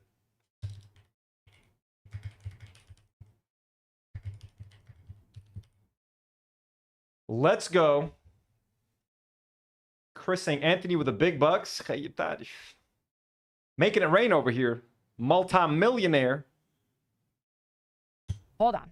What did the U.S. promise Russia about NATO expansion? Wasn't this Reagan? Guys, I don't know how much more of this I could do, honestly. Didn't start to do this until Trump unilaterally got out of the JPCOA. That is not true. It is true. No, it isn't. And they. Ooh, okay, Iran. Finally, here we go. Something. Jesus. Took us out of the deal that if we're lucky, we will get back. How many civilians have we killed? Okay, the Manab school strike is the first thing that comes up. The primary leader, Mikhail Gorbachev, that there would not be one countries, and we're about to move it all the way to their border. Like, Okay, sorry, guys. I don't care a lot about Ukraine and Russia. Phil DeFranco covered it. Okay, shit. Countries through 6 waves of enlargement, increasing its AI overview. Look, she's using an AI overview. Can you guys see this? I think my sub stuff is covering it. Look, it says AI overview. Crazy. Jesus Christ, that's embarrassing, lady. Total membership from 16 to 32. The expansion incorporated nations from Eastern Europe and the North. No. Come on. We did not attack Russia. This is just said that it they actually and there's no defined answer because I tried to find it. It was probably an IRGC missile potentially hitting the school, and there's no defined answer. She's saying Iran hit the fucking school. Are you fucking shitting me? Go to hell, lady. Burn in fucking hell. Are you shitting me right now? The U.S. government has denied it. They just said or the IRGC. Thousands of civilians. On Iran right now is that literally attacked Iran. Think of. Was it WikiLeaks or was it Julian Assange? What was it that leaked the memo from Burns to Condoleezza Rice saying, no? I'm just saying. So if you're going to say Trump is a president of war, I don't actually agree with you. I don't think so. I'm talking about Iran. Okay, let's talk about Iran. We attacked Iran. We did. We did not attack Russia. True. You understand? You're comparing providing defensive weaponry to Ukraine is this to literally bombing another country. My feeling on Iran right now is that we don't really know how it's going to turn out. So far. What do you mean we don't know? No one gives a fuck about your feelings on Iran, you piece of shit. You have no stake in the fucking matter. People are fucking dying. Look, I'm sorry. Americans that sit in another country, sit safely in their own fucking country and start talking about, well, you know what? It's like, you just fuck off. Fuck off. People are fucking dying, bro. You fucking reality TV fucking trash. Piece of fucking garbage. Sorry about that. MMMoza. Since 25 AED. Thank you so much. Mimosa says she's basically saying shut up about the schoolgirls already, but we still have to hear about those towers 25 years later. Yeah, I want to hear what she thinks about the schoolgirls. RIP. If she says the IRGC bombed that school, I'm going to break my computer screen. How it's going to turn out. We already know right now. I don't agree with you. That we have killed thousands of civilians. We have expended thousands of civilians. We've killed thousands of Iranian civilians on the street. We've killed thousands of Iranians. Yes. Civilians or the IRGC. Civilians, you dumb piece of shit. GC. Civilians. I don't think that's controversial at all. Really? All right, team. Oh my god, another AI thing. Human rights organizations estimate that U.S. and allied joint strikes have killed more than 1,700 civilians in Iran. The U.S. government disputes these figures, with the Pentagon maintaining that there is no independent corroboration for most. Of course the Pentagon disagrees. And then they tell us we don't trust the Hamas health ministry's numbers. Yeah, we don't fucking trust the Pentagon. We don't fucking trust your fucking government. Terrorist pieces of shit. Oh, this is really pissing me off. Genuinely. Have we killed thousands of Iranian civilians? I know there was some skepticism over a school. You know what's keeping me chill right now? I just touched my phone to see what time it was, and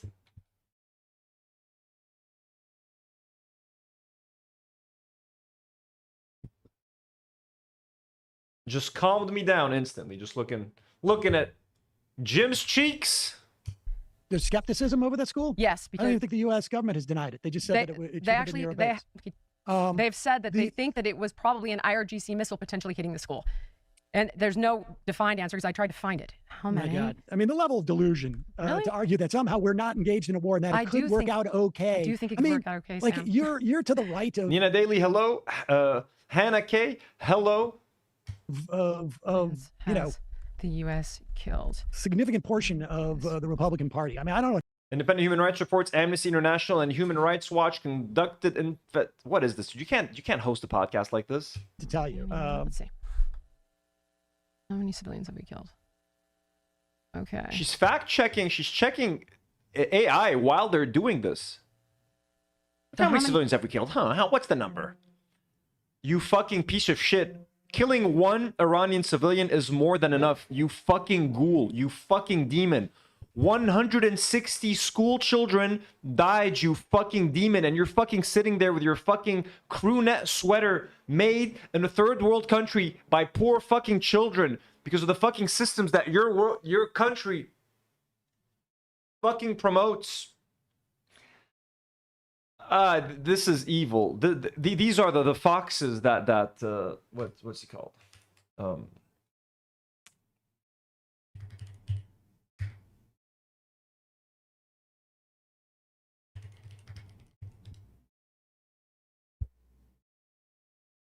Let's listen to some Malcolm X talking about the white fox, shall we?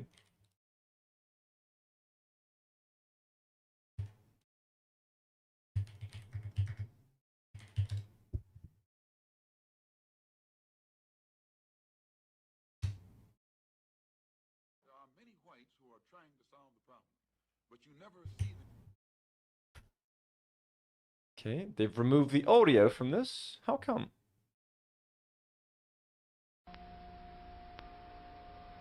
There are many whites who are trying to solve the problem, but you never see them going under the label of liberals. That white person that you see calling himself a liberal is the most dangerous thing in the entire Western Hemisphere. He's the most deceitful. He's like a fox. And a fox is always more dangerous in the forest than the wolf. You can see the wolf coming. You know what he's up to. But the fox will fool you. He comes at you with his mouth shaped in such a way that even though you see his teeth, you think he's smiling and you take him for a friend. There you go. How many do you think it is? How many do I think it is? Yeah. I think we've killed probably thousands. Okay, the Manab school strike is the first thing that comes up. The primary incident under U.S. military investigation is a strike on an all-girls school near Manab, which killed at least 156 to 175. Okay, urban strikes. Independent documentation from news outlets like the Mer News Agency notes specific incidents like an attack on Tehran's Nilofar Square. I don't know if this is us that killed 20 civilians. Human Rights says 1,700 civilian deaths, civilians. Tens of thousands have been wounded, supposedly. I mean, I don't think we can know exactly. Tens of thousands of civilians or IRGC? Civilians, you dumb fucking idiot. Civilians. Civilians that live in the civilian buildings that were bombed. Civilians that went to the schools that were bombed. Civilians that lived near power plants that were bombed and oil refineries. Do you want to talk about the pollution that you caused there, you devil, you demon? Which I don't really, to be honest, I don't really feel bad if the IRGC, who's hanging teenagers, I don't really feel bad if they're being killed.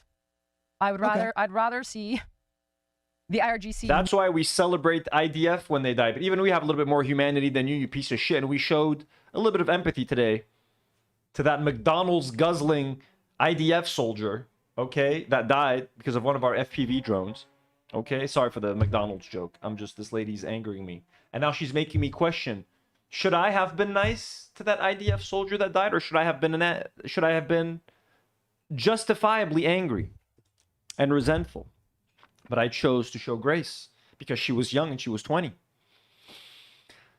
People are so bloodthirsty, man. Americans are so bloodthirsty. People that have not tasted war, that haven't tasted what a bomb feels like, that don't know shit, are so way too comfortable sending people to their deaths firing rockets, firing bombs at other people. People who have not ever felt hardship in their lives. Those are the people that are so okay with war. People that have felt war, that have lived through war. The last thing they would wish upon anyone else is war, because we know what the fuck it is. And we know how scary and frightening and dangerous and life-altering and life-ruining it is. But these fucking white liberals sitting in California have no problem calling for, let's bomb these people. Well, how many people died? Well, how many people died? What the fuck is wrong with you, you fucking animal? And fucking calling you an animal is a disservice to the wonderful creatures that are animals. I don't know what the fuck this is. This is a ghoul.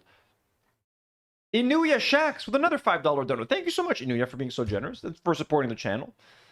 Says she's doing what Israel does. Killing civilians is bad, but everyone we killed wasn't a civilian. Of course, they killed tens of thousands. The IRGC, they're just standing in the streets. They're just standing outside of civilian buildings, and they're just waiting to get killed. That's what they're doing. Not beat women to death for their hair sticking out of their hijab or engage in sexual torture. Like, I don't really feel bad. Crotchy, everybody needs to chill. So if Crotchy and anyone is Sashi, Crotchy, if anyone's beefing, ask yourselves,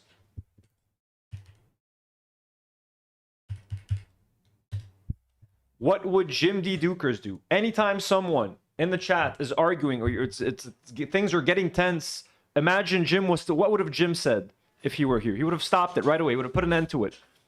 He would have put an end to it. So please, always, this is how we keep Jim's memory alive, is if you feel like there's any tension in the chat or anything, imagine Jim was here, remember what he would have told you to do, and then do that yourselves. Okay, and I'm doing that in my life. We're all applying that in our lives. Okay, no beefing. In honor of Jim D. Dukers, no beef. Okay, Crouch is saying Crotchy wasn't being rude. I'm sorry, I just saw someone saying calm down. Crotchy, my bad. Guys, this is all love. Okay, Crotchy, Sashi. I thought there was arguing. No arguing. Crotchy, no need to apologize. Crotchy said, okay. Don't even need to tell me, okay, and like, don't. I misread the situation, apparently. We good? We good? Sorry. I saw somewhere that... What did I read? Okay, we good. About the that was IRGC. exactly how we were sold to go into Afghanistan, too. But we don't, Sam, we don't have boots on the ground. In Afghanistan. We've lost 14 million soldiers. We're in the process of a negotiation. Are we not? How many? 14 soldiers? Our soldiers? Oh, I thought you said 14 million. 14 soldiers. We've lost, we're spending billions upon billions of dollars. First of all, that I know you were so concerned about. Okay, we're going to end up Do you know exactly that that's a fraction of just the fraud in California? JPCOA. Just a fraction of the fraud in California. Once Lava Bubble asking, when is Dark Souls 2? I might be able to make an announcement tomorrow. I don't know, but definitely within the next 1 week, there's going to be another Dark Souls 2 stream 100%. I do think. Tell me something. I have a question for you. Why would Iran enrich uranium to up to 60%? Why? We have that independently verified. Why would they? Why would so they can have nukes. You dumb fucking idiot. So they can have nukes to deter psychos like you and Israel from wanting to bomb them. They want nukes just like America has nukes and just like Israel has nukes. Why should you have nukes, you fucking psycho? Store it. Why would they enrich it? Why would they enrich it to up to 60%? Why? Because they want nukes. Because nukes, believe it or not, are the only fucking deterrent. Knowing that a country has nukes might be the only thing to stop Israel and the US from fucking bombing them for no fucking reason. Because it's leverage. Well, you want them to have that leverage? I don't want them to have that leverage. They didn't start to do this. Yeah, I want them to have that leverage. Oh my, dude, she's a devil. What a dude. Jim, let me look at Jim's face. Okay, let's all look at Jim for a second.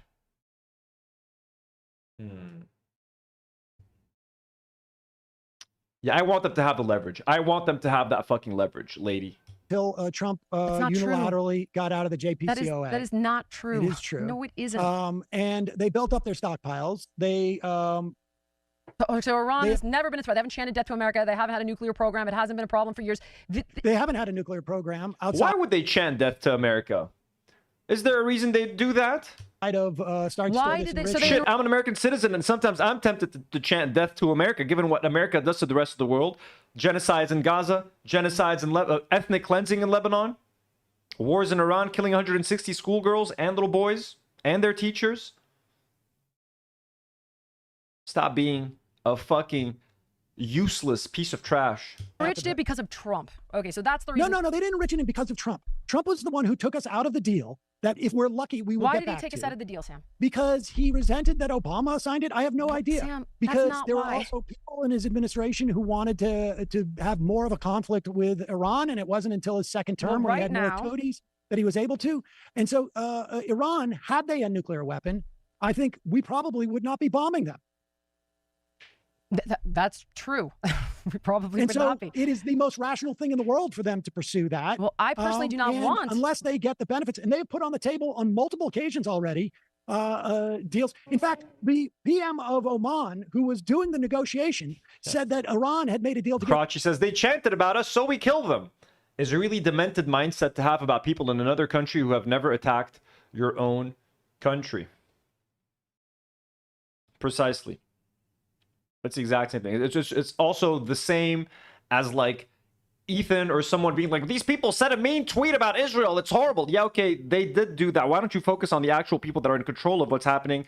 The Israeli leadership that is actually killing people instead of the, you know, mean tweets. Mimosa sends 25 AED. Thank you so much, Mimosa. Says, my Palestinian teachers used to print Israeli flags for students to step on. Love them. Man. What Arabs do with Israeli flags is the most fun. You can have them as, stuff to wipe your feet off of. Arabs love putting Israeli flags on the floor. I'm sorry if that's offensive to someone, but there's a falafel shop somewhere, I can't remember where, maybe in the States, that the whole floor is like a giant Israeli flag. If I could get a toilet paper in the shape of the Israeli flag, like, I'm sorry, I know there's a religious symbol on there, so maybe I wouldn't, but like, that's what we think of the country, you know? Rid of all of their enriched uranium, that they would not stockpile. They would only, excuse me, let me finish. Okay. They would only enrich. Another AI overview. Yes, in direct talks with the United States, Iran has agreed to. So she literally asked, did Iran agree to zero stockpiling? Yes. Uranium at a level that was necessary for a civilian nuclear power program. They just said they wouldn't do and that. Witkoff and Kushner, for whatever reasons, some speculate because they didn't come with any experts on nukes. Some speculate because Jared Kushner has a lot of interests outside of that room that he is working for. I don't know what the answer is to either one of those. Here. But we do know that this offer was put on the table While the deal, before so here's why the United States attacked. Okay. So you're saying Iran never violated the JCPOA? Never. I don't know if they never violated, but they certainly didn't increase their. KOJ, Anthony, did you see Ethan and Dan laugh about Frogan defaulting on her lawsuit in the last episode? I did. I watched their last segment talking about Frogan. It's not something I want to react to on here. I don't want to talk about Frogan's lawsuit or anything. But yeah, I did see that. It's despicable. And I've noticed that Dan and the other one, Nate. Dan and Nate at this point are the only two kind of engaging with Ethan when he talks about that stuff. Love, I don't hear Love's voice anymore. AB sometimes stays quiet. Lena never says anything. Tamara, I didn't notice, but Dan and Nate are way too happy, way too comfortable, just shitting on everyone Ethan shits on. Those two are despicable.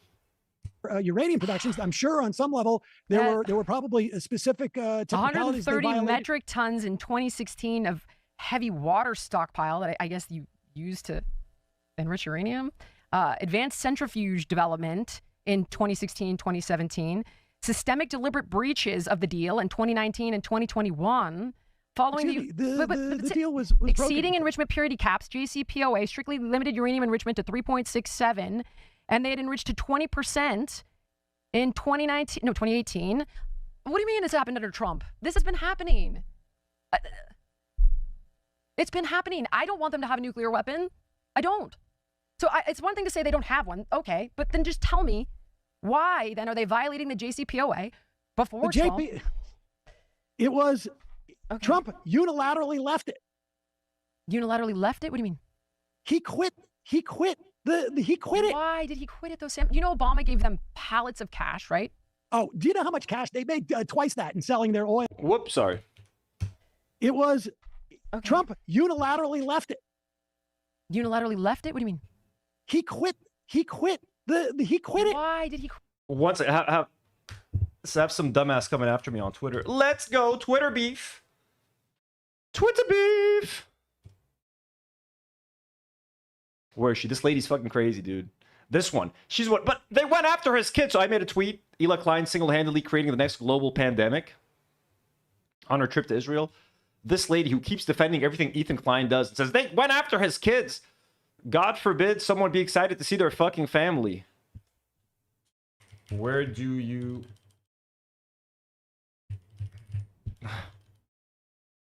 Where's the family in this video? I just see toxic, polluted water. Lady. This lady's such a fucking dumbass.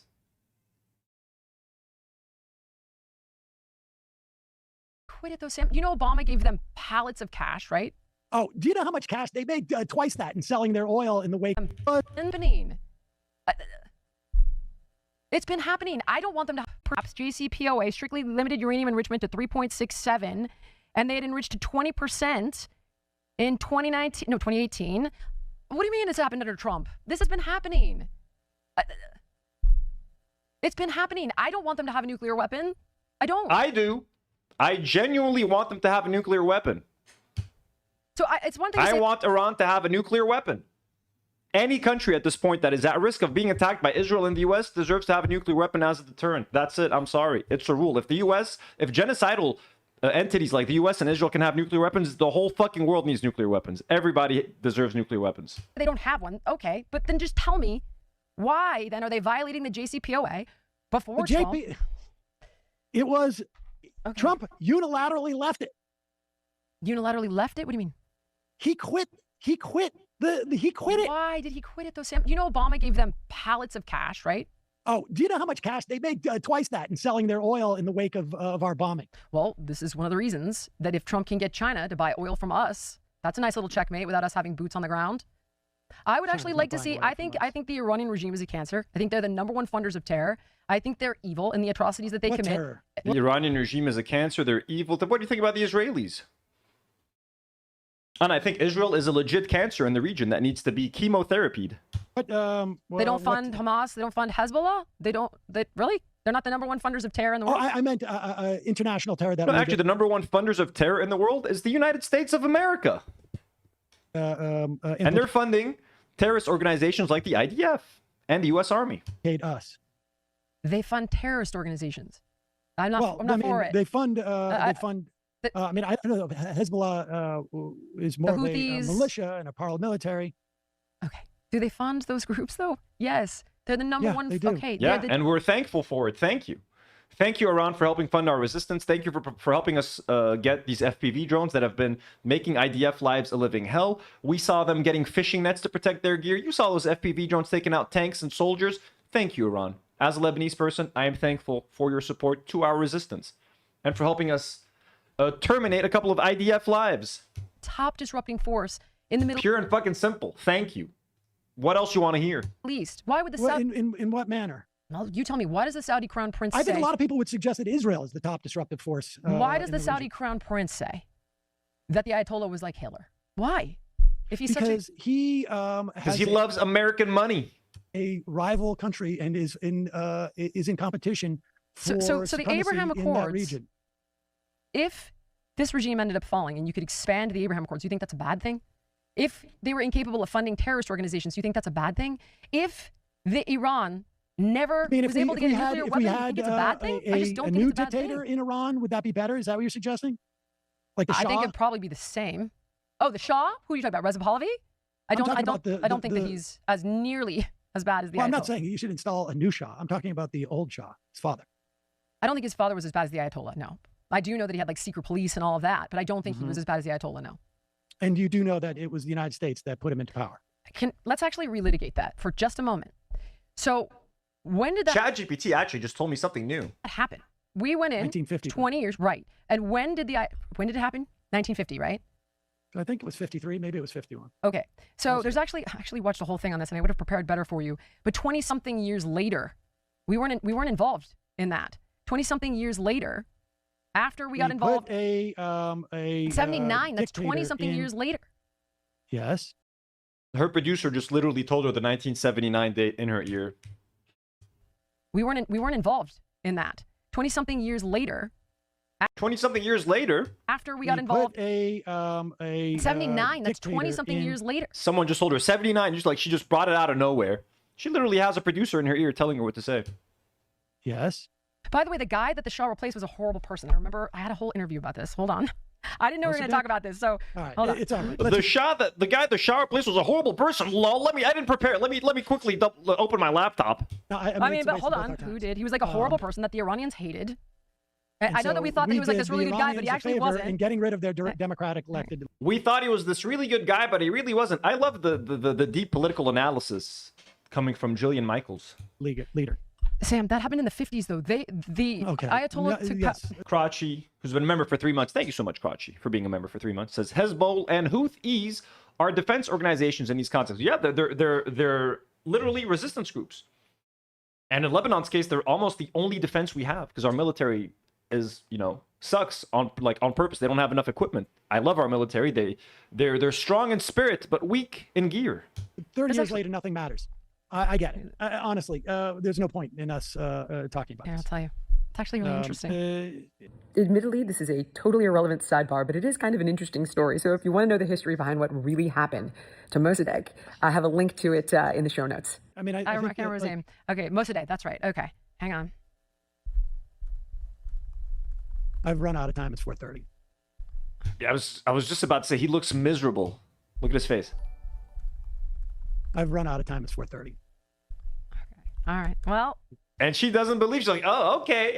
This just be thankful he gave you whatever time he gave you, lady. You wasted half of that fucking time pulling out old clips to show him and to try to get him like some gotcha. Do you have any more I was actually going to thoughts to where I or anybody on my show has offended you? I'm happy to. Mossadegh's signature achievement. Okay, he created severe economic. Oh my God, this is unwatchable, bro. Guy, I forgot this because it was about 6 months ago, so forgive me if I don't remember the details. But he turned out not to be a tremendous guy. So, what other tremendous guys do you think the United States should be overthrowing? What I'm saying is the people did not actually. There we go. This is the guy. He was supposed to be a good guy, but he's not a good guy. But he was a tremendous guy. Hey, good guys. Is this a fucking Marvel movie? He's a villain. He's a hero. What are we doing? Sorry, guys. Again, I'm sorry for the cursing. It was about 6 months ago, so forgive me if I don't remember the details. Marina, hello. He turned out not to be a tremendous guy. So, what other tremendous guys do you think the United States? I love that he said this. I love that he said that, just shading her. What other tremendous guy? Let's use your language for a second. What I'm saying is the people did not actually love Mossadegh. So yes, I do know that it was mostly MI6, not necessarily the CIA, but we were involved. They did get involved in that coup. It was like 20-something years later, though, that the Ayatollah came to power. We weren't involved in that. We weren't involved in the Ayatollah coming to power. No, it was because the Iranians overthrew their government. Right. We're in agreement on that fact. I'm not quite sure exactly. Your argument is that Iran's enriching uranium because of Trump, that the JCPOA was perfect. I'm saying that the JCPOA... the facts don't show that, though. Okay. Well, you're the only person I just read them to you. But I know you just read about it, so you must know. Okay, so what's online is wrong. All right, I'll drop it in the show. This is not a controversial statement. Everybody knows that Trump jumped out. Prior to Trump into the show. The real issue that the neocons and your buddies, who are in favor of this attacking Iran and doing it because they're perceived Sam, we've lost 14 soldiers, which is terrible, but they've killed hundreds of Americans over the last 47 years. Obama's deal did not go far enough in their estimation. We lost 14 soldiers. We're supposed to be sad about that right now? 14? Are you kidding me? 14? 1-4? In terms of curbing... Who volunteered to go there, by the way? You want me to be sad about that? Iran's... While you've killed thousands of them and 160 children? Proxies, whether that was the Houthis or whether it was Hezbollah or whomever. And if Trump is successful in striking a deal with Iran, I think it would be a great thing. Will that happen? I don't know. To get rid of Iran, and they finally found an American president who's willing to do it. And that's what this. So what about the fact that the Saudis want to get rid of Iran? Do you just blame Israel? No, I'm quite or every single president that has said I'm going to deal with Iran don't. Every single one. I mean, but like he just told you why the Saudis want to do it. What about them? Just listen. MBS, you're using MBS as your fucking reference. Well, the Saudis, MBS, who, by the way, what happened to Jamal Khashoggi? Ya binte. Yeah, and if you're looking at the Saudis as this beacon that must be followed, why aren't you out there bitching about Jamal Khashoggi, which is horrible? They fucking dismembered a guy in a Turkish embassy. But the Saudis, they're the beacon. Who gives a fuck what the Saudis do, lady? The Iranians came to George W. Bush and tried to make a deal in the wake of 9/11 that was completely comprehensive. We're almost done, guys.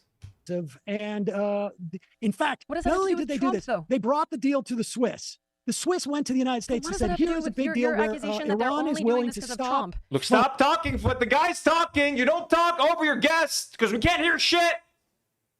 When your guest is speaking, you shut the fuck up.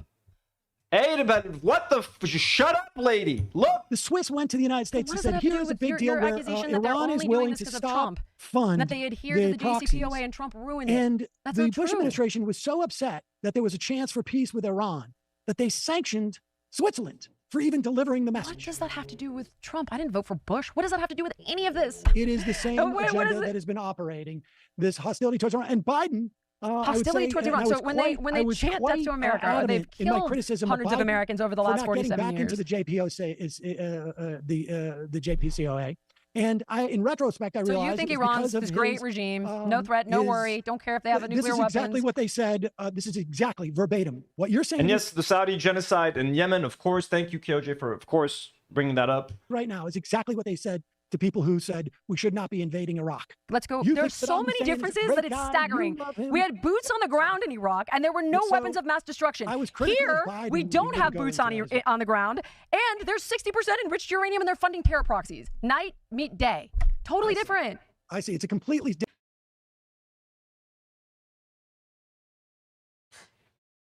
I think we are doomed.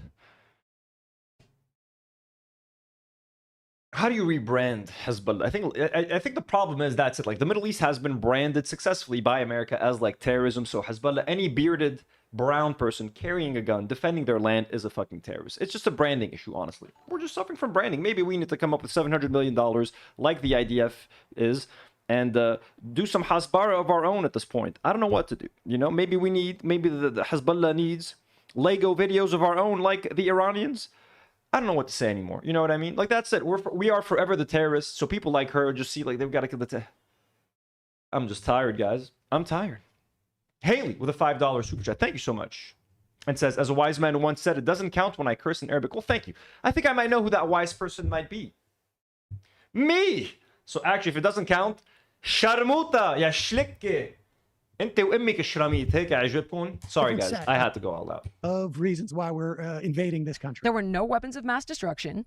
There's 60% enriched uranium. That's not a weapon of mass destruction. That is 60% of a weapon of mass destruction, which they have every single fucking right to have if the psychos in Israel have it. Dumbass. Failure to comply with the IAEA and a funding of terror proxies. Do you know how long? I'm going to ask you one question. How long to get from 60% to weapons grade? My understanding, according to Donald Trump, is that we were 2 weeks away. That does seem to be the number, that the lift from 60% to weapons grade is only a matter of weeks. I'm not, okay. All right. I'll look it up. Talk to the CIA. Oh, she believes the week's away. Oh, she believes it was actually 2 weeks away? Yeah, look it up, please. Ask ChatGPT. I actually did speak to somebody from the CIA. That's where I got it from. There is no reason to have 60% enriched uranium if you are claiming that you have a civilian, peaceful nuclear program. Nothing over 5% makes sense. You don't need it. And yet, they've been stockpiling it. Getting from 60% to weapons grade is the easy lift. You'd think these fuckers don't have their own nukes. Look, yeah, Shramit, you have your own fucking nukes. Who's the only country to ever drop nukes again? Fuck you. Fuck all of you. You fucking demons. Okay, how long is the time frame to get from... Okay, honestly, I gotta go. This has been great. Very edifying. Sam's face, dude. Legend. Is the easy lift. Okay, how long is the time frame to get from... His face, what a legendary dude. Okay, how long is the time frame? Oh, he's like, oh my God, she's asking ChatGPT again. What a legend. Okay, honestly, I gotta go. This has been great. Very edifying. And appreciate it. Thank you for having me on. To weapons grade. I'm just curious. The short answer is a matter of days to roughly 1 to 2 weeks, Sam. That's the answer. Matter of days. Days and weeks away. That's it, Sam. That's the truth of it, Sam. From a nuclear weapon. It's amazing how many years, Sam, that is for the answer. decades, I've been hearing that. Yeah, they've been 2 weeks away from nukes for 20 years, apparently. Sam, they had 60% enriched uranium. I want her to sign up to an influencer boxing match. I want her to sign up to a celebrity boxing match, and I want someone to break her. Is that fucked? I want her to fight in a boxing match. That's it. Celebrity boxing. Anyone take Jillian Michaels. I would just want to watch that boxing match. I want to watch another woman. I want to watch Iman Khalif. I want to watch a real fucking boxing champion beat the living shit out of this woman in a sanctioned, safe environment. Obviously, boxing fight, you know, maybe get a couple of concussions. That's all I want right now. Yes, I vote Anna. I want Anna Kasparian to do it. Yes, Artful, let's go. Anna Kasparian, Jillian Michaels, influencer boxing match. Let's go. Is Creator Clash 3 still happening? Do we need a main event for a Creator Clash 3? Let's fucking go. Anna Kasparian, Jillian Michaels, throwing hands. I'm fucking down. I'm down. And yes, McGee, I know there's a video of Netanyahu saying Iran was weeks away from a nuke. In 1995, we've seen the montages. When the war in Iran started, we watched all of that shit. We know. It's been the same shit. It's been the same shit. Literally, the short answer is a matter of days to roughly 1 to 2 weeks. And I did speak to somebody from the CIA. No, okay. All right. How long is the time frame to get from 60% enriched uranium to weapons? She's showing it again? The short answer is a matter of days to roughly 1 to 2 weeks. Because the law of physics and nuclear engineering, or because of the laws of physics and nuclear engineering, uranium enrichment is not a linear process. Moving from natural uranium to 0.07 purity to 20% enrichment takes about 90% of the total effort. Once uranium has already been enriched to 60%, nearly all of the heavy lifting is done. The final dash to weapons grade, 90% purity. Oh, sorry, Mimosa. I think I missed the super chat earlier. Inshallah, all IDF get to go to the nice farm all our childhood dogs went to. Eid Mubarak, say Ameen, everyone. And Mimosa, thank you so much for the, by the way, Eid Mubarak to everyone. And thank you so much for the generous super chats, for the kind support of the channel. Very much appreciated. Sorry for reading it late. I hope you're still here in chat. And got to heard it being read. And thank you so much for the Eid Mubarak. Eid Mubarak to everybody who's celebrating. I think we're done with this. Requires only removing 1 microscopic fraction of unwanted isotopes. I guess that's the end of the show.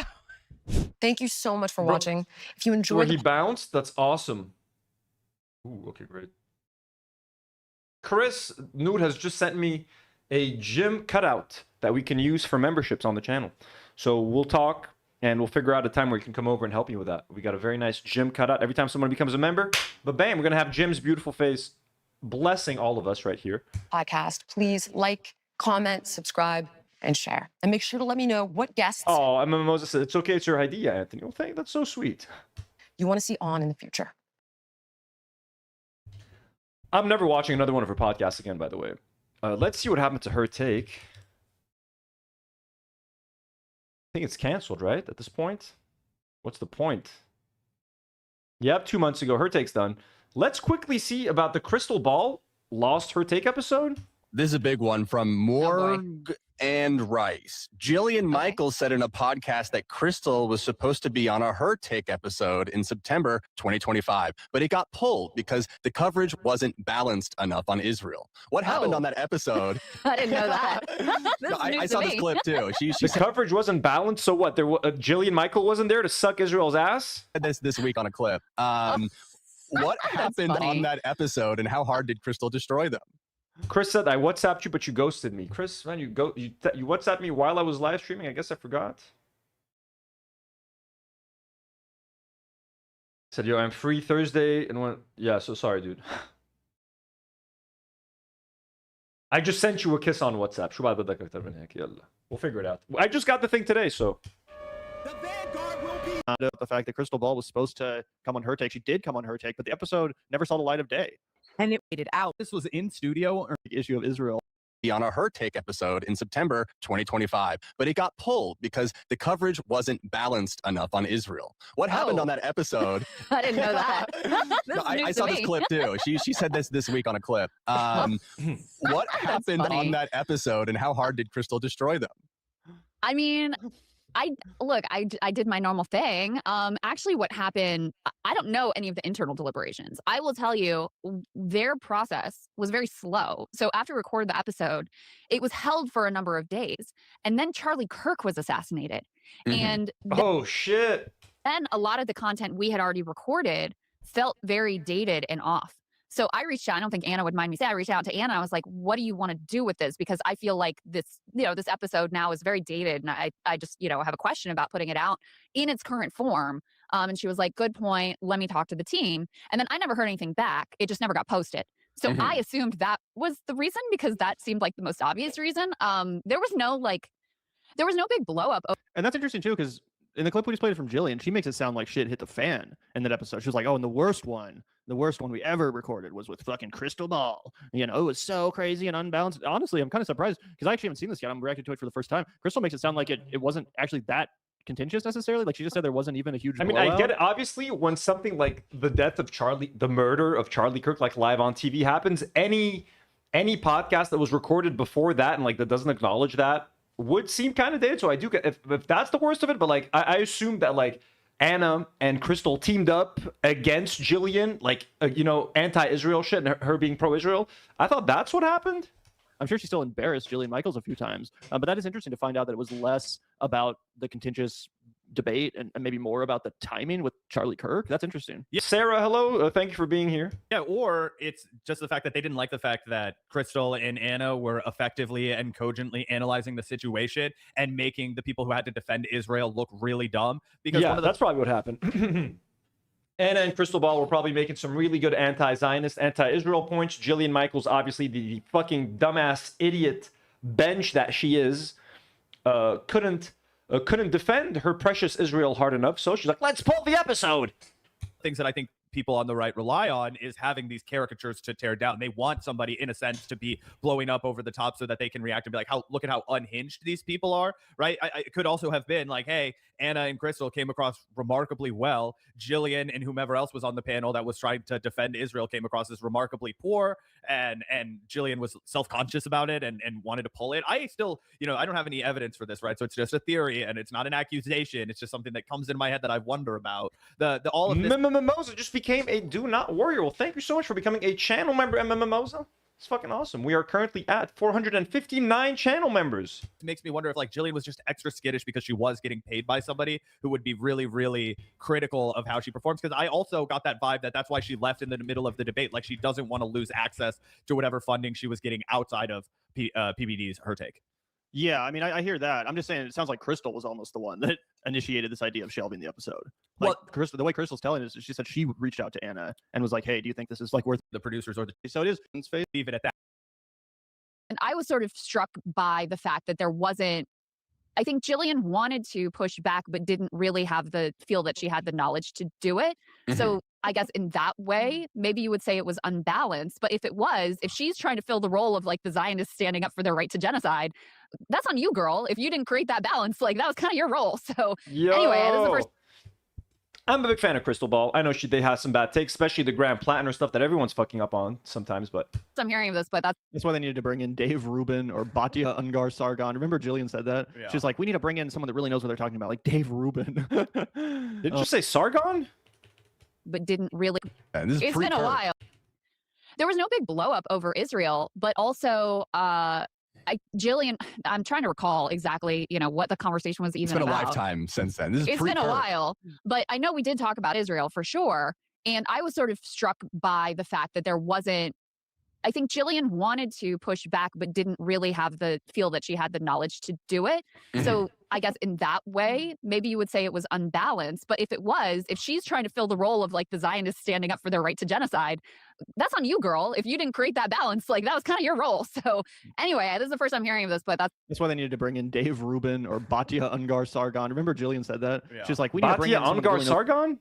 Not relevant, like, and then it just like, and I'm sure that Jillian, I'm sure she was like, balance, like that was kind of your role. So anyway, this is the first I'm hearing of this, but that's pretty funny that that's her take at this point. Which Batya Ungar Sargon, Anthony's cursed fifth cousin. Who's this person? Unfortunately, is now I think shuttering. Oh, is it? Which is, I believe so. I think Anna is no longer on the show either. Jillian left, and it was odd because Jillian is actually, aside from, all the things I disagree with her on, she's like a good, like, center host, right? She's got a certain amount of presenter charisma. She can kind of wrangle and throw to different personalities, but like, she had this fucking useless job. Well, she's a good presenter. She can pass on the conversation to other people. She's a wet blanket, essentially. Great. She's a charismatic wet blanket, which, by the way, she's not charismatic at all. Poor feeling of Israel is right. Sam. The little tongue under the... Sam, I love genocide. But I have no idea how to describe it, right? And so that was the tension between her and Anna on the show for a long time. That was definitely the vibe. And she wanted to be able to, but she just, I think she felt sort of, I mean, Anna's very fierce and very knowledgeable on the subject of Israel. And so I just think she felt very like kind of outmatched and couldn't really...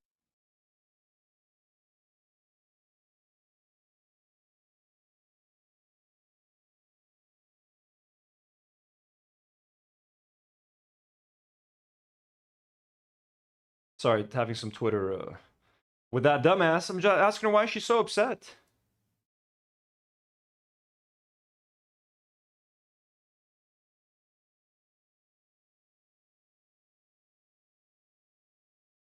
Kiss أمك بأيدي. Couldn't really advocate the way that she felt she should be. So in any case, I don't know what happened, but that my understanding of the reason the episode didn't air had nothing to do with Israel. It was all about, Charlie Kirk. Just let me answer this fucking person real quick on Twitter, and then I'll end the stream.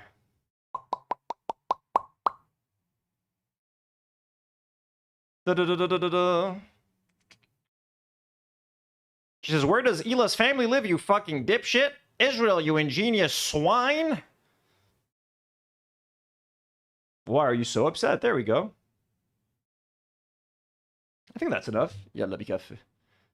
Folks, that has been it for today's stream. Thank you so much for tuning in. It has been real, reuniting with everybody.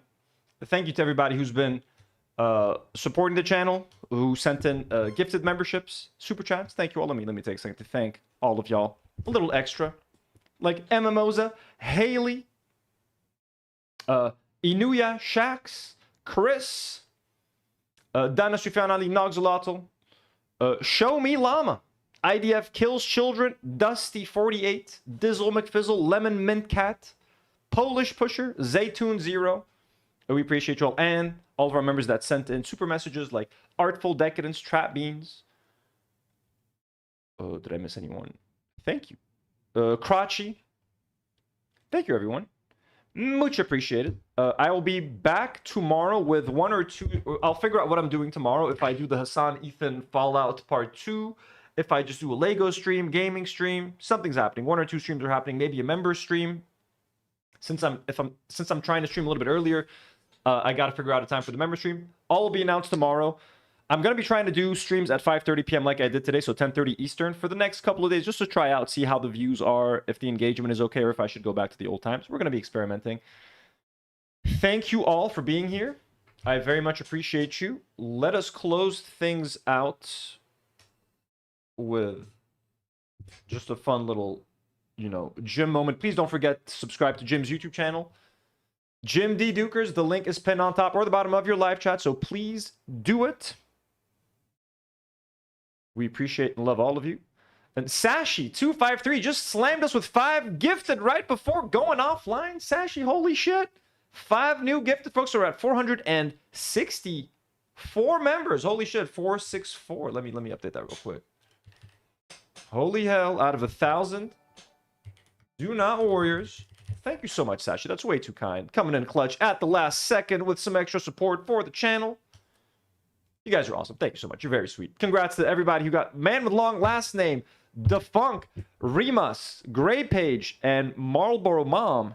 Got some memberships. Let's fucking go. Guys, we love you. Thank you so much. I'll see you all on Discord a little bit later. See you all tomorrow for some fun live streams. And hug your loved ones.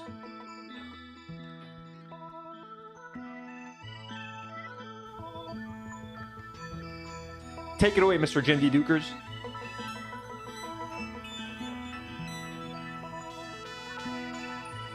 Getting back to Ghost-like, haunt of spirit and a scent more than a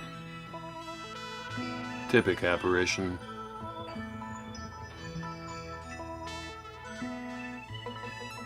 There's a different stillness,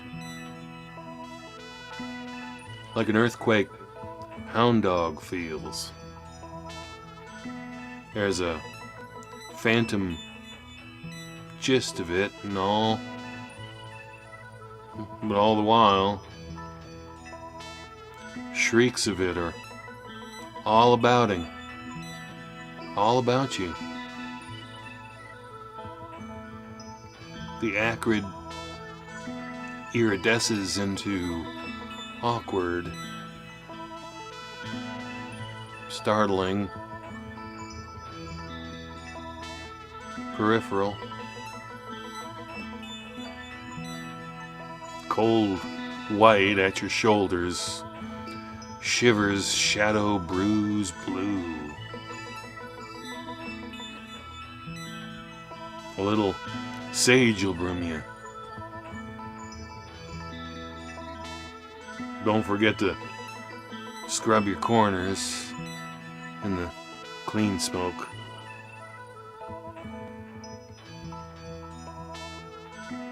Don't forget to do the ears.